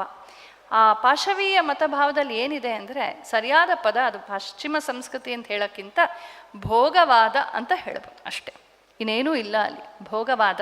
ಜೀವನವನ್ನು ಅರ್ಥ ಮಾಡಿಕೊಂಡವ್ರಿಗೆ ಭೋಗದ ಮಿತಿ ಗೊತ್ತಾಗತ್ತೆ. ಭೋಗ, ಯೋಗ ಎಲ್ಲವನ್ನೂ ನಾವು ಸಮಗ್ರವಾಗಿ ನೋಡಬೇಕು. ನಮ್ಮ ವೈದಿಕ ಸಂಸ್ಕೃತಿಯಲ್ಲಿ, ಭಾರತೀಯ ಸಂಸ್ಕೃತಿಯಲ್ಲಿ ಯೋಗವೂ ಉಂಟು, ಭೋಗವೂ ಉಂಟು. ತುಂಬ ಜನ ಯಂಗ್ಸ್ಟರ್ಸ್ಗೆ ಒಂದು ತಪ್ಪು ಕಲ್ಪನೆ ಇದೆ, ನಾವು ಸಂಯಮದಿಂದ ಸಂಹಿತೆಯ ಫ್ರೇಮ್ ಒಳಗೆ ಬದುಕಿದ್ರೆ ಜೀವನದಲ್ಲಿ ಖುಷಿಯನ್ನೆಲ್ಲ ಕಳ್ಕೊಂಡ್ಬಿಡ್ತೀವಿ ಅಂತ. ಆದರೆ ತುಂಬ ಸಂತೋಷವಾಗಿರೋರು ಯಾರು ಅಂದರೆ ಮಿತವಾದ ವಸ್ತುಗಳಲ್ಲಿ ಚೆನ್ನಾಗಿ ಬದುಕುವಂಥವ್ರು. ನಾವು ನೋಡ್ಬೋದು, ಒಬ್ಬ ಸಂತ ಇದ್ದಂತೆ, ಅವನು ಪ್ರತಿದಿನವೂ ಕೂಡ ತನ್ನ ಗೆಳೆಯನ ಅಂಗಡಿಗೆ ಹೋಗ್ತಾ ಇದ್ದಂತೆ. ಅಲ್ಲಿಗೆ ಹೋಗಿ ಪ್ರತಿದಿನ ಒಂದೊಂದು ವಸ್ತುವಿನ ಮೌಲ್ಯವನ್ನು ವಿಚಾರಿಸ್ತಿದ್ದಂತೆ, ಇದಕ್ಕೆಷ್ಟು, ಇದಕ್ಕೆಷ್ಟು, ಇದಕ್ಕೆಷ್ಟು ಅಂತ. ಆದರೆ ಏನನ್ನು ಕೊಂಡ್ಕೊಳ್ತಾ ಇರಲಿಲ್ಲ ಅವನು ಸಂತ, ಅವನಿಗೆ ಬೇಕಿಲ್ಲ. ಅವನು ಗೆಳೆಯ ಕೇಳಿದ್ನಂತೆ, ಯಾಕೆ ಪ್ರತಿದಿನ ವಸ್ತುಗಳ ಮೌಲ್ಯವನ್ನು ನೀನು ಕೇಳೋದು ಅಂತ. ಆಗ ಸಂತ ಹೇಳಿದಂತೆ, ಪ್ರತಿದಿನವೂ ಇಷ್ಟೂ ವಸ್ತುಗಳ ಮೌಲ್ಯಗಳನ್ನು ವಿಚಾರಿಸಿದ ಮೇಲೆ ನನಗೆ ನಾನೇ ಹೇಳ್ಕೊಳ್ತೀನಿ, how many things I can live without. ಎಷ್ಟು ವಸ್ತುಗಳಿಲ್ಲೇ ನಾನು ಎಷ್ಟು ಸಂತೋಷವಾಗಿದ್ದೀನಲ್ಲ ಅಂತ ನನಗೆ ತುಂಬ ಖುಷಿ ಪಡ್ತೀನಿ ಅಂತ. ಇಲ್ಲಿ ಭಾರತೀಯ ಚಿಂತನೆಯ ಹೆಗ್ಗಳಿಕೆ ನಮಗೆ ಗೊತ್ತಾಗತ್ತೆ. ನನ್ನ ಮುಂದೆ 100 ರಸಗುಲ್ಲ ಇದೆ ಅಂತ 100 ರಸಗುಲ್ಲ ತಿಂದು ಹಾಕಿದ್ರೆ ರೋಗ ಬರುತ್ತೆ. ಒಬ್ಬರು ನನ್ನ ಯೋಗ ಟೀಚರ್ ತುಂಬ ಚೆನ್ನಾಗಿ ಹೇಳಿದರು, ಯೋಗಕ್ಕೂ ಭೋಗಕ್ಕೂ ಏನು ವ್ಯತ್ಯಾಸ ಅಂತಂದರೆ, 4 ರಸಗುಲ್ಲಾನ 1 ನಿಮಿಷದಲ್ಲಿ ನುಂಗಿ ಹಾಕೋದು ಭೋಗ, ಆತುರ. 1 ರಸಗುಲ್ಲಾನು ಸರಿಯಾಗಿ ನಾವು ಆಸ್ವಾದಿಸಿರೋದಿಲ್ಲ. ಆದರೆ ಒಂದೇ ರಸಗುಲ್ಲನ 4 ನಿಮಿಷ ಚಪ್ಪರಿಸ್ಕೊಂಡು ಆನಂದವಾಗಿ ತಿನ್ನೋದಿದೆಯಲ್ಲ, ಅದು ಯೋಗ ಅಂತ. ಇಲ್ಲಿ ಕ್ವಾಲಿಟಿ ಆ್ಯಂಡ್ ಕ್ವಾಂಟಿಟಿ, ಸಂಪನ್ಮೂಲಗಳನ್ನು ಯದ್ವಾ ತದ್ವಾ ಬಳಸಿ ಹಾಳು ಮಾಡಿ ಯೂಸ್ ಆ್ಯಂಡ್ ಥ್ರೋ ಮಾಡುವಂಥದ್ದು ಭೋಗವಾದವಾದರೆ, ಸಂಪನ್ಮೂಲಗಳನ್ನು ಲಕ್ಷ್ಮಿ ಅಂತ ಗೌರವಿಸಿ ಕೈ ಮುಗಿದು ಹದವರಿತು ಹಿತವರಿತು ಬಳಸುವಂಥದ್ದು ಯೋಗವಾದವಾಗುತ್ತೆ. ಇವತ್ತು ಯಾವುದನ್ನು ಪಶ್ಚಿಮ ಅಂತ ಅದನ್ನು ಸಂಸ್ಕೃತಿ ಅಂತ ಕರೆಯೋಕೆ ನಂಗೆ ಬಾಯ ಬರೋದಿಲ್ಲ. ಸಮ್ಯಕ್ ಕೃತಿ ಸಂಸ್ಕೃತಿ ಅಂದರೆ ಅದು ಸಮ್ಯಕ್ ಅಲ್ಲ, ಅದರಿಂದ ಅದೊಂದು ವಿಕೃತಿ. ಅಲ್ಲಿ ಅತೃಪ್ತಿ ಇದೆ, ಯೂಸ್ ಆ್ಯಂಡ್ ಥ್ರೋ ಬಂದ್ಬಿಟ್ಟಿದೆ. ಮನುಷ್ಯರನ್ನೂ ಮೊದಲ್ಕೊಂಡು ನೋಡಿ, ಮೂಲ ದೋಷ ಎಲ್ಲಿದೆ ಅಂದರೆ ಬೀಜದಲ್ಲಿದೆ. ಅವರ ಮತಗ್ರಂಥಗಳಲ್ಲಿ ಪ್ರಾರಂಭದಲ್ಲೇ ಒಂದು ಮಾತು ಬರುತ್ತೆ, ಭಗವಂತ ಗಂಡು ಮನುಷ್ಯನನ್ನು, ಮೇಲ್ ಹ್ಯೂಮನ್ ಬೀಯಿಂಗ್, ಅವನನ್ನು ಸೃಷ್ಟಿ ಮಾಡ್ದ. ಅವನ ಉಪಭೋಗಕ್ಕಾಗಿ ಸ್ತ್ರೀಯನ್ನು ಹಾಗೂ ಜಗತ್ತಿನ ಎಲ್ಲ ಪ್ರಕೃತಿಯ ಎಲ್ಲ ವಸ್ತುಗಳನ್ನು, ನದಿಗಳನ್ನು, ಬೆಟ್ಟ, ಅರಣ್ಯ ವಸ್ತು ಎಲ್ಲವನ್ನು ಕೂಡ ಉತ್ಪಾದನೆ ಮಾಡ್ದ ಅಂತ. ಅಲ್ಲೇ ಸಿಕ್ತಲ್ಲ ಲೈಸೆನ್ಸು ಲೂಟಿ ಮಾಡೋಕ್ಕೆ, ಹಾಳು ಮಾಡೋಕ್ಕೆ. ನಮ್ಮ ಭಾರತೀಯ ಸಂಸ್ಕೃತಿಗೆ ಬನ್ನಿ, ವೇದಗಳಿಗೆ ಬನ್ನಿ, ಪುರಾಣಗಳಿಗೆ ಬನ್ನಿ, ರಾಮಾಯಣ ಮಹಾಭಾರತಗಳಿಗೆ ಬನ್ನಿ. ಇಲ್ಲಿ ಮೂರ್ತವಾದ ಸರ್ವಸ್ವವು ಕೂಡ ಲಕ್ಷ್ಮೀ ಸ್ವರೂಪ. ನಮಗೆ ನಿಸರ್ಗವನ್ನು ಲಕ್ಷ್ಮಿ ಅಂತ ಹೇಳ್ತೀವಿ. ಬೆಳಗ್ಗೆ ಎದ್ದು ಪಾದಸ್ಪರ್ಶಂ ಕ್ಷಮಸ್ವಮೇ ಸಮುದ್ರವಸನೆ ದೇವಿ ಪರ್ವತಸ್ಥನ ಮಂಡಲೆ ವಿಷ್ಣು ಪತ್ನಿ ನಮಸ್ತುಭ್ಯಂ ಪಾದಸ್ಪರ್ಶಂ ಕ್ಷಮಸ್ವಮೇ. ಅಮ್ಮ ನಿನ್ನ ಮೇಲೆ ಓಡಾಡ್ತೀನಿ, ತುಳಿತೀನಿ, ನನ್ನ ಪಾದಸ್ಪರ್ಶವನ್ನು ಕ್ಷಮಿಸಮ್ಮ ಅಂತ ತಲೆಗೆ ಕಣ್ಣು ಹೊತ್ತುಕೊಂಡು ಆಮೇಲೆ ಪಾದವನ್ನು ಇಡ್ತೀವಿ. ನಾವು ಭರತನಾಟ್ಯ ಮಾಡುವಾಗ ಪಾದಾಘಾತಂ ಕ್ಷಮಸ್ವಮೇ, ನಿನ್ನ ಮೇಲೆ ಕುಣಿದಾಡ್ತೀನಮ್ಮ ನಾನು, ಕ್ಷಮಿಸು ಅಂತ. ಭೂಮಿ ಏನು ಕೇಸ್ ಹಾಕ್ತಾಳ ನಮ್ಮ ಮೇಲೆ? ಜಗನ್ಮಾತೆಗೆ ಏನೂ ಆಗೋದಿಲ್ಲ. ಆದರೆ ನನ್ನ ಮನಸ್ಸಿಗೆ ನಾನು ಕೊಡುವ ಸಂಸ್ಕಾರ, ಈ ಭೂಮಿಯನ್ನು ನಾನು ಬಳಸ್ತಾ ಇದ್ದೀನಿ, ಇದು ಅದ್ಭುತವಾದ ಒಂದು ಕೊಡುಗೆ, ಇದೊಂದು ಬ್ಲೆಸ್ಸಿಂಗ್, ಇದೊಂದು ವರ. ಇದನ್ನು ನಾನು ದುರ್ಬಳಕೆ ಮಾಡಬಾರ್ದು, ಗೌರವದಿಂದ ನಾನು ಈ ಭೂಮಿ ಮೇಲೆ ಓಡಾಡಬೇಕು ಅಂತನ್ನುವ ಒಂದು ಎಚ್ಚರ ಅಲ್ಲಿ ತುಂಬಿದೆ. ನೀರನ್ನು ನಾವು ಗಂಗಾ ಅಂತ ಹೇಳ್ತೀವಿ. ಮನೇಲಿ ಬರೋ ಟ್ಯಾಪ್ ನೀರಾದರೂ ಕೂಡ ಗಂಗಾ ಅಂತ ಹೇಳ್ತೀವಿ. ಈ ಪಂಚಭೂತಾತ್ಮಕವಾದ ಪ್ರಕೃತಿಯಲ್ಲಿ ಪಂಚಭೂತಗಳು, ಪೃಥ್ವಿ, ತೇಜೋ, ವಾಯು, ಆಕಾಶ, ಯಾವ ರೂಪದಲ್ಲಿ ನಾನು ನನ್ನ ಜೀವನಕ್ಕೆ ಬಳಕೆ ಆದರೂ ಅದನ್ನು ನಮಸ್ಕರಿಸಿಯೇ ನಾವು ಬಳಸ್ತೀವಿ. ಸರಳವಾಗಿ ಹೇಳೋದಾದರೆ ಸನಾತನ ಧರ್ಮ ಅಂದರೆ ಹೀಗೆ ಬದುಕೋದೇ ಸನಾತನ ಧರ್ಮ. ಎಲ್ಲವನ್ನೂ ಗೌರವಿಸ್ತೀವಿ. ಮಾತೃದೇವೋಭವ, ಪಿತೃದೇವೋಭವ, ಆಚಾರ್ಯ ದೇವೋಭವ, ಅತಿಥಿ ದೇವೋಭವ. ಭೂಮಿ ಕೂಡ ದೇವರು ನಮಗೆ, ಸೂರ್ಯನು ದೇವರು. ದೇವತೆಗಳು ಎಲ್ಲೋ ಸಿಲ್ಕ್ ಪಂಚೆ ಉಟ್ಕೊಂಡು ಕಿರೀಟ ಹಾಕ್ಕೊಂಡು ಯಾವುದೋ ಸ್ವರ್ಗದಲ್ಲಿ ಇಲ್ಲ, ಎಲ್ಲೆಲ್ಲೂ ದೇವತೆಗಳೇ ಇದ್ದಾರೆ. ನಮ್ಮ ಅಸ್ತಿತ್ವವೇ ನಮ್ಮ ಉಸಿರಲ್ಲೇ ಭಗವಂತ ಇದ್ದಾನೆ. ಹಾಗಾಗಿ ಎಲ್ಲೆಲ್ಲೂ ಭಗವತ್ ಶಕ್ತಿಯನ್ನು ಗುರುತಿಸಿ ಅದನ್ನು ಗೌರವದಿಂದ ಕಾಣು, ದುರ್ಬಳಕೆ ಮಾಡಬೇಡ ಅಂತ ಹೇಳ್ಕೊಡುತ್ತೆ ಭಾರತೀಯ ಸಂಸ್ಕೃತಿ. ಇಷ್ಟನ್ನು ನಾವು ಗಮನಿಸಿದ್ರೆ ಸಾಕು, ಎಲ್ಲಿ ಒಂದು ಮೆಚ್ಯೂರಿಟಿ ಇದೆ, ಪ್ರೌಢ ಚಿಂತನೆ ಇದೆ, ಎಲ್ಲಿ ಪಾಶವೀಯತೆ ಇದೆ, ವಿಕೃತವಾದ ಚಿಂತನೆ ಇದೆ ಅಂತ ನಮ್ಗೆ ಅರ್ಥವಾಗತ್ತೆ. ಯಾರಿಗೆ ಏನು ಹೇಳ್ಕೊಡ್ಬೇಕು? ನಾವು ಅವ್ರಿಗೆ ನೆಟ್ಟಿಗೆ ಬಟ್ಟೆ ಹಾಕ್ಕೊಳ್ಳಿ, ಸರಿಯಾಗಿ ಕೂತ್ಕೊಳ್ಳಿ, ಸಂಪನ್ಮೂಲಗಳನ್ನು ವೇಸ್ಟ್ ಮಾಡಬೇಡಿ ಅಂತ ನಾವು ಅವ್ರಿಗೆ ಹೇಳ್ಕೊಡ್ಬೇಕಾ? ಅವ್ರು ನಮಗೆ ಹೇಳ್ಕೊಡ್ಬೇಕಾ? ಇಷ್ಟು ಯೋಚನೆ ಮಾಡಿದ್ರೆ ಸಾಕು. ಆದರೆ ನಮ್ಮಲ್ಲಿ ಒಂದು ವಿನಮ್ರತೆ ಇದೆ, ಅದು ತುಂಬ ಹೆಗ್ಗಳಿಕೆಯೇ. ಭಾರತೀಯ ಸಂಸ್ಕೃತಿಯಲ್ಲಿ DVG ಹೇಳ್ತಾರಲ್ಲ, ಇಳೆಯಿಂದ ಮೊಳಕೆಯೊಗೆ ಒಂದು ತಮಟೆಗಳಿಲ್ಲ, ಫಲಮಾಗುವೊಂದು ತುತ್ತೂರಿದನಿ ಇಲ್ಲ, ಬೆಳಕೀವ ಸೂರ್ಯ ಚಂದ್ರರದೊಂದು ಸದ್ದಿಲ್ಲ, ಹೊಲಿ ನಿನ್ನ ತುಟಿಗಳನ್ನು ಮಂಕುತಿಮ್ಮ ಅಂತ. ಜಗತ್ತಿನ ದೊಡ್ಡ ವಸ್ತುಗಳೆಲ್ಲ ತುಂಬ ಶಾಂತ, ತುಂಬ ಮೌನ, ಗೊತ್ತಿಲ್ಲದೆ ತಂಪಾಡಿಗೆ ತಾವು ಕೆಲಸ ಮಾಡುತ್ತವೆ. ಹಾಗೆ ನಿಜವಾದ ಶ್ರೇಷ್ಠ ಚಿಂತಕರು, ಶ್ರೇಷ್ಠ ಸಾಧಕರು, ತಪಸ್ವಿಗಳು, ಸ್ವಾಮಿಗಳು ಯಾರ್ಯಾರು ಇರ್ತಾರೋ ಅವ್ರ ಪಾಡಿಗೆ ಅವ್ರು ಇರ್ತಾರೆ. ಈ ನಮ್ಮ ಪಾಡಿಗೆ ನಾವಿರುವಂಥ ನಮ್ಮ ಸ್ವಭಾವವನ್ನು ಒಂದು ದೌರ್ಬಲ್ಯ ಎಂಬಂತೆ ನೋಡಿ ಅದನ್ನು ಅಡ್ವಾಂಟೇಜ್ ತಗುವಂಥ ಒಂದು ಅತ್ಯಂತ ರಾಕ್ಷಸೀಯ ಗುಣ ಜನಾಂಗೀಯತನ. ಅದೇನಂತಾರೆ, ಒಂದು ದ ವೈಟ್ ಮ್ಯಾನ್ಸ್ ಬರ್ಡನ್ ಅಂತ ಅದಕ್ಕೆ ಹೆಸರು. ಬಿಳಿಯ ಜನಾಂಗಕ್ಕೆ, ನಾನು ಬೆಳ್ಳಗಿದ್ದೀನಿ, ನನ್ನ ಚರ್ಮ ಬೆಳ್ಳಗಿದೆ, ವಾರಕ್ಕೊಂದ್ಸಲ ಅಷ್ಟೇ ಸ್ನಾನ ಮಾಡೋದು, ನಾನು ಅಲ್ಲಿ ಇದ್ದು ಬಂದಿದ್ದೀನಿ, ವಾರಕ್ಕೊಂದ್ಸಲ ಸ್ನಾನ ಮಾಡ್ತಾರೆ. ಅವ್ರು ನಮಗೆ ಹೈಜೀನ್ ಬಗ್ಗೆ ಹೇಳ್ತಾರೆ. ಶೌಚಾಲಯಕ್ಕೆ ಹೋದರೆ ಕೈಕಾಲು ಕೂಡ ತೊಳ್ಕೊಳ್ದೇ ಇರೋವಂಥವ್ರು ನಮಗೆ ಹೈಜೀನ್ ಬಗ್ಗೆ ಹೇಳ್ತಾರೆ. ಅಂದರೆ ಒಂದು ಅಹಂಕಾರ ಏನಿದೆ, ಎಲ್ಲರಿಗೂ ನಾನು ಹೇಳಬೇಕು, ನನ್ನ ವೇಷಭೂಷದ ಬಗ್ಗೆ ಅವ್ರು ಹೇಳುವ ಅಭಿಪ್ರಾಯವನ್ನು ನಾವು ಕೇಳಬೇಕು. ಈ ರೀತಿ ಇದು ಬ್ರಿಟಿಷರ್ಸಿಂದ ಶುರು ಆಯಿತು. ಒಂದು ಸಣ್ಣ ಕತೆ ಹೇಳ್ತೀನಿ, ಇತಿಹಾಸದಲ್ಲಿ ಘಟಿತವಾದದ್ದು. ನಮ್ಮ ಚಮೂ ಶಾಸ್ತ್ರಿ ಅವರು ಹೇಳ್ತಾ ಇರ್ತಾರೆ ಇದನ್ನು. ಮೆಕಾಲೆ ಅಂತ ಒಬ್ಬ ಅವನನ್ನು ಲಾರ್ಡ್ ಮೆಕಾಲೆ ಅಂತ ಹೇಳ್ತಾರೆ. ದಯವಿಟ್ಟು ಲಾರ್ಡ್ ಅಂತ ಕರಿಬೇಡಿ, ಲಾರ್ಡ್ ಅನ್ನೋ ಪದಕ್ಕೆ ಅವಮಾನ ಮಾಡಬೇಡಿ. ಮೆಕಾಲೆ ಅಂತ ಒಬ್ಬ ಮತಾಂಧನಾದಂಥ ಒಬ್ಬ ಪಾದ್ರಿ, ಅವನು ಭಾರತಕ್ಕೆ ಬಂದ. ಅವನನ್ನು ಕಳಿಸಿದ್ದ ಉದ್ದೇಶವೇ ಏನಪ್ಪ ಅಂತಂದರೆ, ಒಂದು ಸ್ಟಡಿ ಮಾಡೋಕ್ಕೆ, ಒಂದು ಅಧ್ಯಯನ ಮಾಡೋದಕ್ಕೆ, ಸಂಶೋಧನೆ ಮಾಡೋದಕ್ಕೆ. ಏನು ಸಂಶೋಧನೆ ಅಂದರೆ, ಈ ಬ್ರಿಟಿಷರ್ಸ್ಗೆ ಅವ್ರಿಗೆಲ್ಲವೂ ಒಂದು ದೊಡ್ಡ ಪ್ರಶ್ನೆ.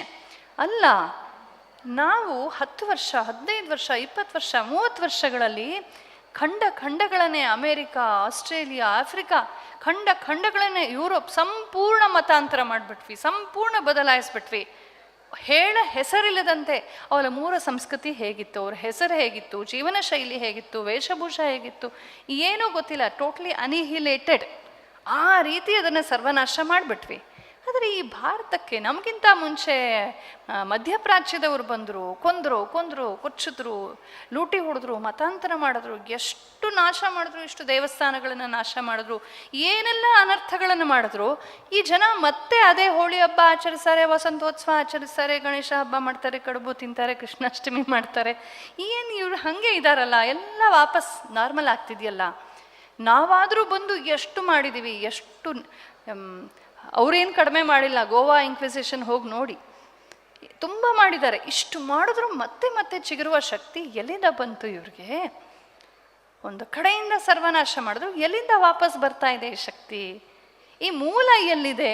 ಅಶ್ವತ್ಥ ಕಟ್ಟಿದ್ದಾರ, ಅಶ್ವತ್ತಿನ ಎಲ್ಲಿ ಅವಕಾಶ ಸಿಕ್ಕರೆ ಅಲ್ಲಿ ಚಿಗುರ್ಕೊಳ್ಳುತ್ತೆ. ಹೇಗೆ ಇದು ಸಾಧ್ಯ ಅಂತ ಇದನ್ನು ಸ್ಟಡಿ ಮಾಡೋಕ್ಕೆ ಅಂತ ಆತ ಬಂದ.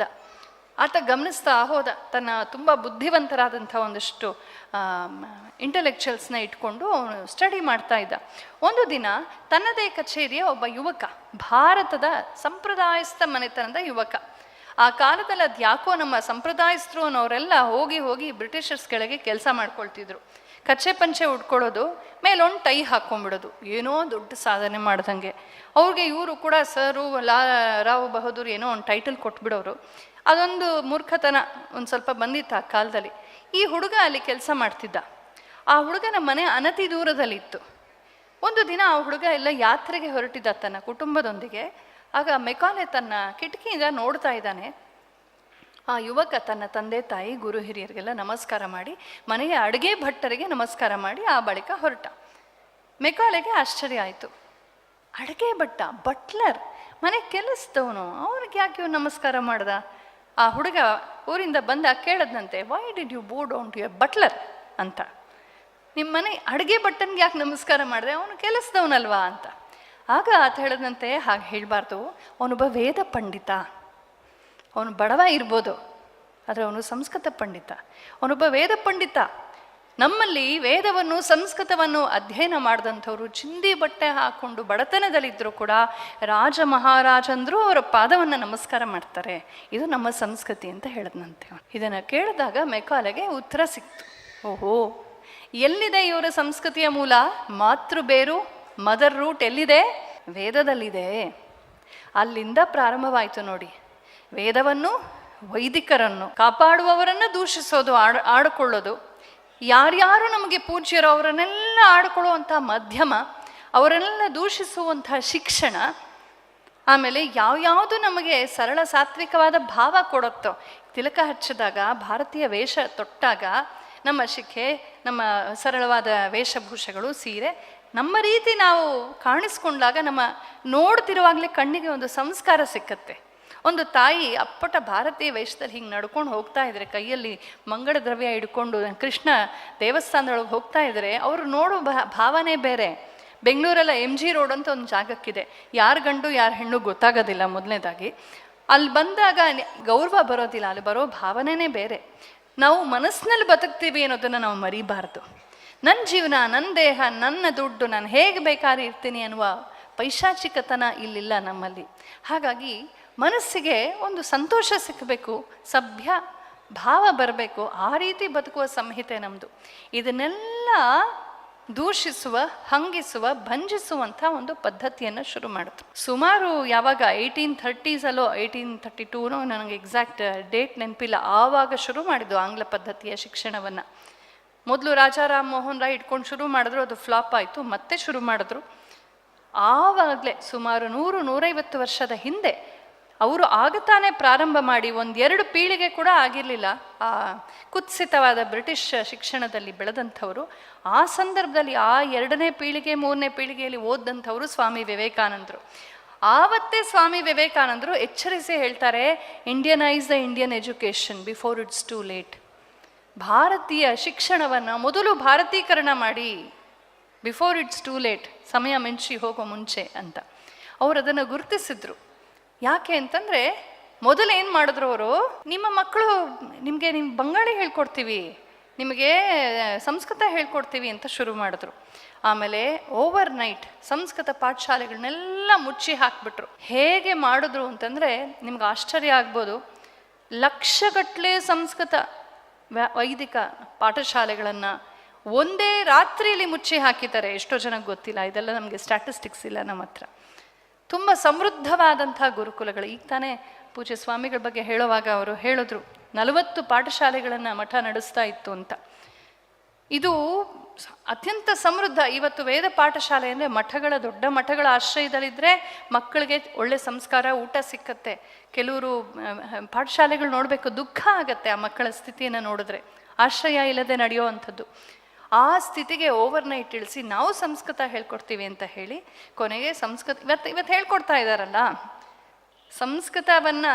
ನನಗೂ ಸ್ಯಾನ್ಸ್ಕ್ರಿಟ್ ಬರುತ್ತೆ, ನಾನು ಸ್ಯಾನ್ಸ್ಕ್ರಿಟ್ ಓದಿದ್ದೀನಿ ಅಂತಲೇ ಹೇಳೋದು, ಸಂಸ್ಕೃತ ಅಂತ ಬಾಯಲ್ಲಿ ಹೇಳೋಕ್ಕೆ ಬರಲ್ಲ ಮಕ್ಕಳಿಗೆ. ಒಂದೇ ಒಂದು ಮಮ ನಾಮ ಅಂತ ಹೇಳುವ ವಾಕ್ಯ ಕೂಡ ಬರದೇ ಇರೋ ಹಾಗೆ ಸಂಸ್ಕೃತವನ್ನು ಕಲಿಸುವಂಥ ವ್ಯವಸ್ಥೆ ಮಾಡಿದ್ರು. ಬಂಗಾಳಿ ಅಂದರೆ ನಾನು ಹೇಳ್ತಿರೋದು ಬಂಗಾಳದಲ್ಲಿ ಶುರು ಮಾಡಿದವರು ಮೊದಲು. ಆಮೇಲೆ ಇಂಗ್ಲೀಷ್ ಪ್ರಧಾನವಾಯಿತು.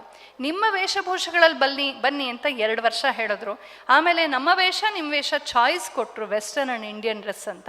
ಆಮೇಲೆ ಇಂಡಿಯನ್ ಡ್ರೆಸ್ ತೆಗೆದು ಹಾಕಿ ವೆಸ್ಟರ್ನ್ ಹಾಕ್ಕೋಬೇಕು ಅಂದರು. ಪಾಪ ಆ ವೆಸ್ಟರ್ನ್ ಡ್ರೆಸ್ ಮೇಲೆ ಶಿಖೆ, ನಾಮ, ಬಳೆ ಹಾಕ್ಕೊಂಡು ಬರ್ತಿದ್ರು.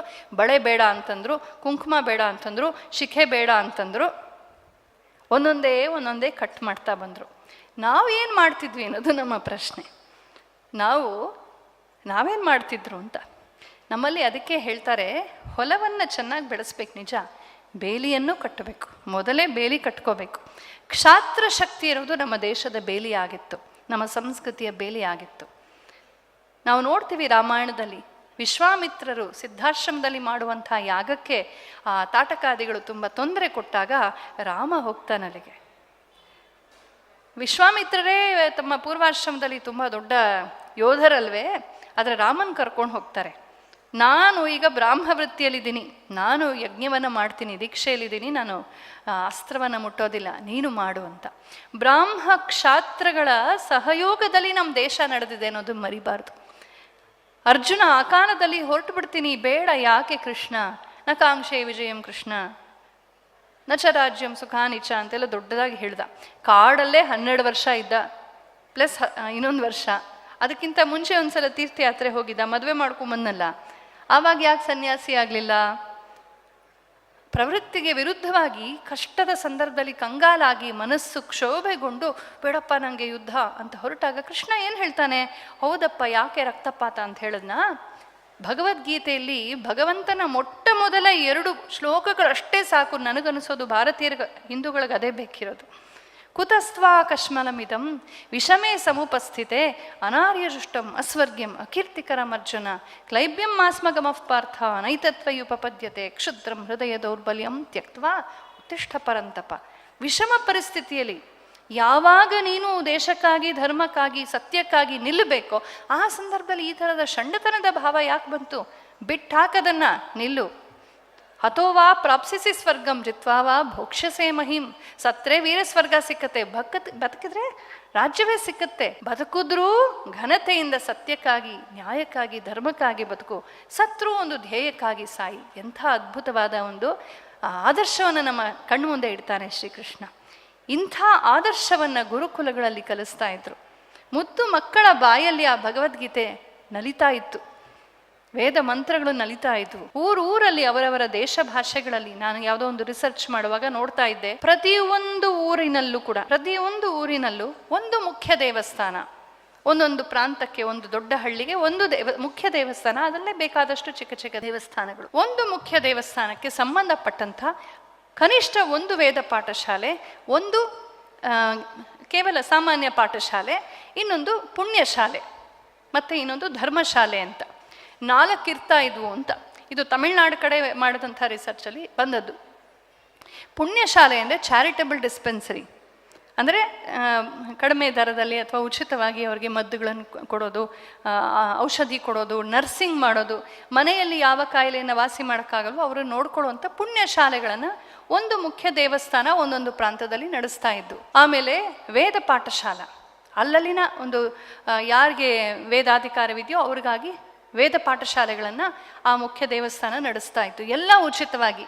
ಒಂದು ಸಾಮಾನ್ಯ ಪಾಠಶಾಲೆ, ಆ ಸಾಮಾನ್ಯ ಪಾಠಶಾಲೆಯಲ್ಲಿ ಎಲ್ಲ ವರ್ಣದ ಬಾಲಕ ಬಾಲಕಿಯರಿಗೆ ದೇಶ ಭಾಷೆ, ಸಂಸ್ಕೃತ ಭಾಷೆ, ಲಲಿತ ಕಲೆಗಳು, ಗಣಿತ, ವಿಜ್ಞಾನ, ಕೃಷಿ, ಮೌಲ್ಯಗಳು, ಆ ಪ್ರಾಂತೀಯವಾದ ಸಂಸ್ಕೃತಿ ಏನಿದೆ, ಆಚಾರ ವಿಚಾರ ಏನಿದೆ, ಜೀವನ ಶೈಲಿ, ವೀರಗಾಥೆಗಳು, ಮಹಾಪುರುಷರ ಕಥೆಗಳು, ಇತಿಹಾಸ, ಚರಿತ್ರ, ಇದನ್ನೆಲ್ಲ ಕಲಿಸ್ತಾ ಇದ್ರು. ಧರ್ಮಶಾಲೆ ಯಾತ್ರಾರ್ಥಿಗಳು, ಅನಾಥರು, ವಿಧವೆಯರು, ಕಷ್ಟದಲ್ಲಿರೋರು, ಬಡವರು, ಅವರಿಗೆ ಆಶ್ರಯ. ಇದನ್ನು ಪ್ರತಿ ಊರಿನಲ್ಲೂ ಒಬ್ಬರಲ್ಲ ಒಬ್ಬರು ನಡೆಸ್ತಾ ಇತ್ತು. ಯಾವಾಗ ನಮ್ಮ ಎಲ್ಲ ದೇವಸ್ಥಾನಗಳ ಎಲ್ಲ ಆಸ್ತಿಯನ್ನು ಒಮ್ಮೆಲೆ ಕಬಳಿಸ್ಬಿಡ್ತೋ ರಾಕ್ಷಸೀಯವಾದ ಸರ್ಕಾರ, ಆ ಕ್ಷಣದಿಂದ ಒಂದೇ ಸಲಕ್ಕೆ ನಾವು ಮಕ್ಕಳಿಗೆ ಊಟ ಇಲ್ಲದೆ ಹೇಗೆ ಪಾಠ ಹೇಳೋದು, ಈ ಸ್ಥಿತಿಗೆ ಬಂದ್ಬಿಡ್ತು ನಮ್ಮ ದೇಶ. ನಮ್ಮನ್ನು ಈ ಸ್ಥಿತಿಗೆ ಇಳಿಸಿದಂತಹ ಅವರಿಗೆ ಇವತ್ತು ಗರುಡ ಪುರಾಣದಲ್ಲಿರುವ ಅಷ್ಟೂ ನರಕಗಳು ಸಾಲದು ಅಂತಲೇ ನಾನು ಹೇಳೋದು. ಇನ್ನೊಂದು ಹೊಸ ನರಕನ ಸೃಷ್ಟಿ ಮಾಡಬೇಕು ಭಗವಂತ. ಇಂತಹ ಸಮೃದ್ಧ ಭಾರತ ದೇಶ. ಆದರೆ ಒಂದು ಆಶ್ಚರ್ಯ ಆಗತ್ತೆ, ಇಷ್ಟೆಲ್ಲ ಅನರ್ಥಗಳಾದವು, ಸಾವಿರಾರು ದೇವಸ್ಥಾನಗಳು ನಾಶವಾದವು, ಲಕ್ಷೋಪಲಕ್ಷ ಜನರನ್ನು ಬಲವಂತದಿಂದ ಮೋಸದಿಂದ ಮತಾಂತರಿಸಿದ್ರು, ಮತಾಂತರಿಸ್ತಾನೇ ಇದ್ದಾರೆ, ಇವತ್ತಿಗೂ ನಡೀತಾ ಇದೆ ಅದು. ಆದರೂ ಕೂಡ ಇಂತಿಂಥ ಮಠ ಮಂದಿರಗಳಲ್ಲಿ ಇವತ್ತಿಗೂ ಕೂಡ ಅಚ್ಚುಕಟ್ಟಾಗಿ ವೈದಿಕ ಯಾಗಗಳು ನಡೀತಾ ಇವೆ, ನಿರಂತರ ಅನ್ನ ಸಂತರ್ಪಣೆ ನಡೀತಾ ಇದೆ, ಪೂಜೆಗಳು ಉತ್ಸವಗಳು ನಡೀತಾನೇ ಇವೆ. ಏನಪ್ಪ ಇದು ಅಂತ ನಮಗೆ ಆಶ್ಚರ್ಯವಾಗತ್ತೆ. ಈ ಶಕ್ತಿ, ಈ ಸಂಸ್ಕೃತಿ ನಮ್ಮ ದೇಶದಲ್ಲಿದೆ. ಇದು ಭಾರತ ದೇಶದ ವಿಶೇಷ. ಭಾಸಿ ರಮತೆ ಐತಿ ಭಾರತಂ ಅಂತ ಹೇಳ್ತಾರೆ, ಬೆಳಕಿನಲ್ಲಿ ರಮಿಸುವಂಥ ದೇಶ. ಬೆಳಕು ಅಂದರೆ ಜ್ಞಾನ. ಇದೆಲ್ಲ ಯಾಕೆ ಸಾಧ್ಯ? ನಾನು ಇದ್ರ ಬಗ್ಗೆ ಯಾವಾಗಲೂ ಯೋಚನೆ ಮಾಡ್ತಾ ಇರ್ತೀನಿ. 4 ಬೇರೆ ದೇಶ ನೋಡ್ಕೊಂಡು ಬಂದಿದ್ದೀನಿ ನಾನು. ಆ ಬೇರೆ ಅಲ್ಲಿ ಹೋದಾಗ ವಾಪಸ್ ಯಾವಾಗ ಬರ್ತೀನಿ ಅಂತ ಅನಿಸುತ್ತೆ. ಯಾಕೆ ಅಂತಂದರೆ ಅಲ್ಲಿ ಗೋಡೆ ಚೆನ್ನಾಗಿರುತ್ತೆ, ಪಳಪಳ ಅಂತಿರುತ್ತೆ, ಟೈಲ್ಸ್ ಚೆನ್ನಾಗಿರುತ್ತೆ, ಎಲ್ಲ ಚೆನ್ನಾಗಿರುತ್ತೆ. ಅದನ್ನು ನೋಡ್ಕೊಂಡು ಕೂತಿರ್ಬೇಕಷ್ಟೇ. ಒಂದು ಜೋಕೆ ಇದೆ ಅದ್ರ ಬಗ್ಗೆ.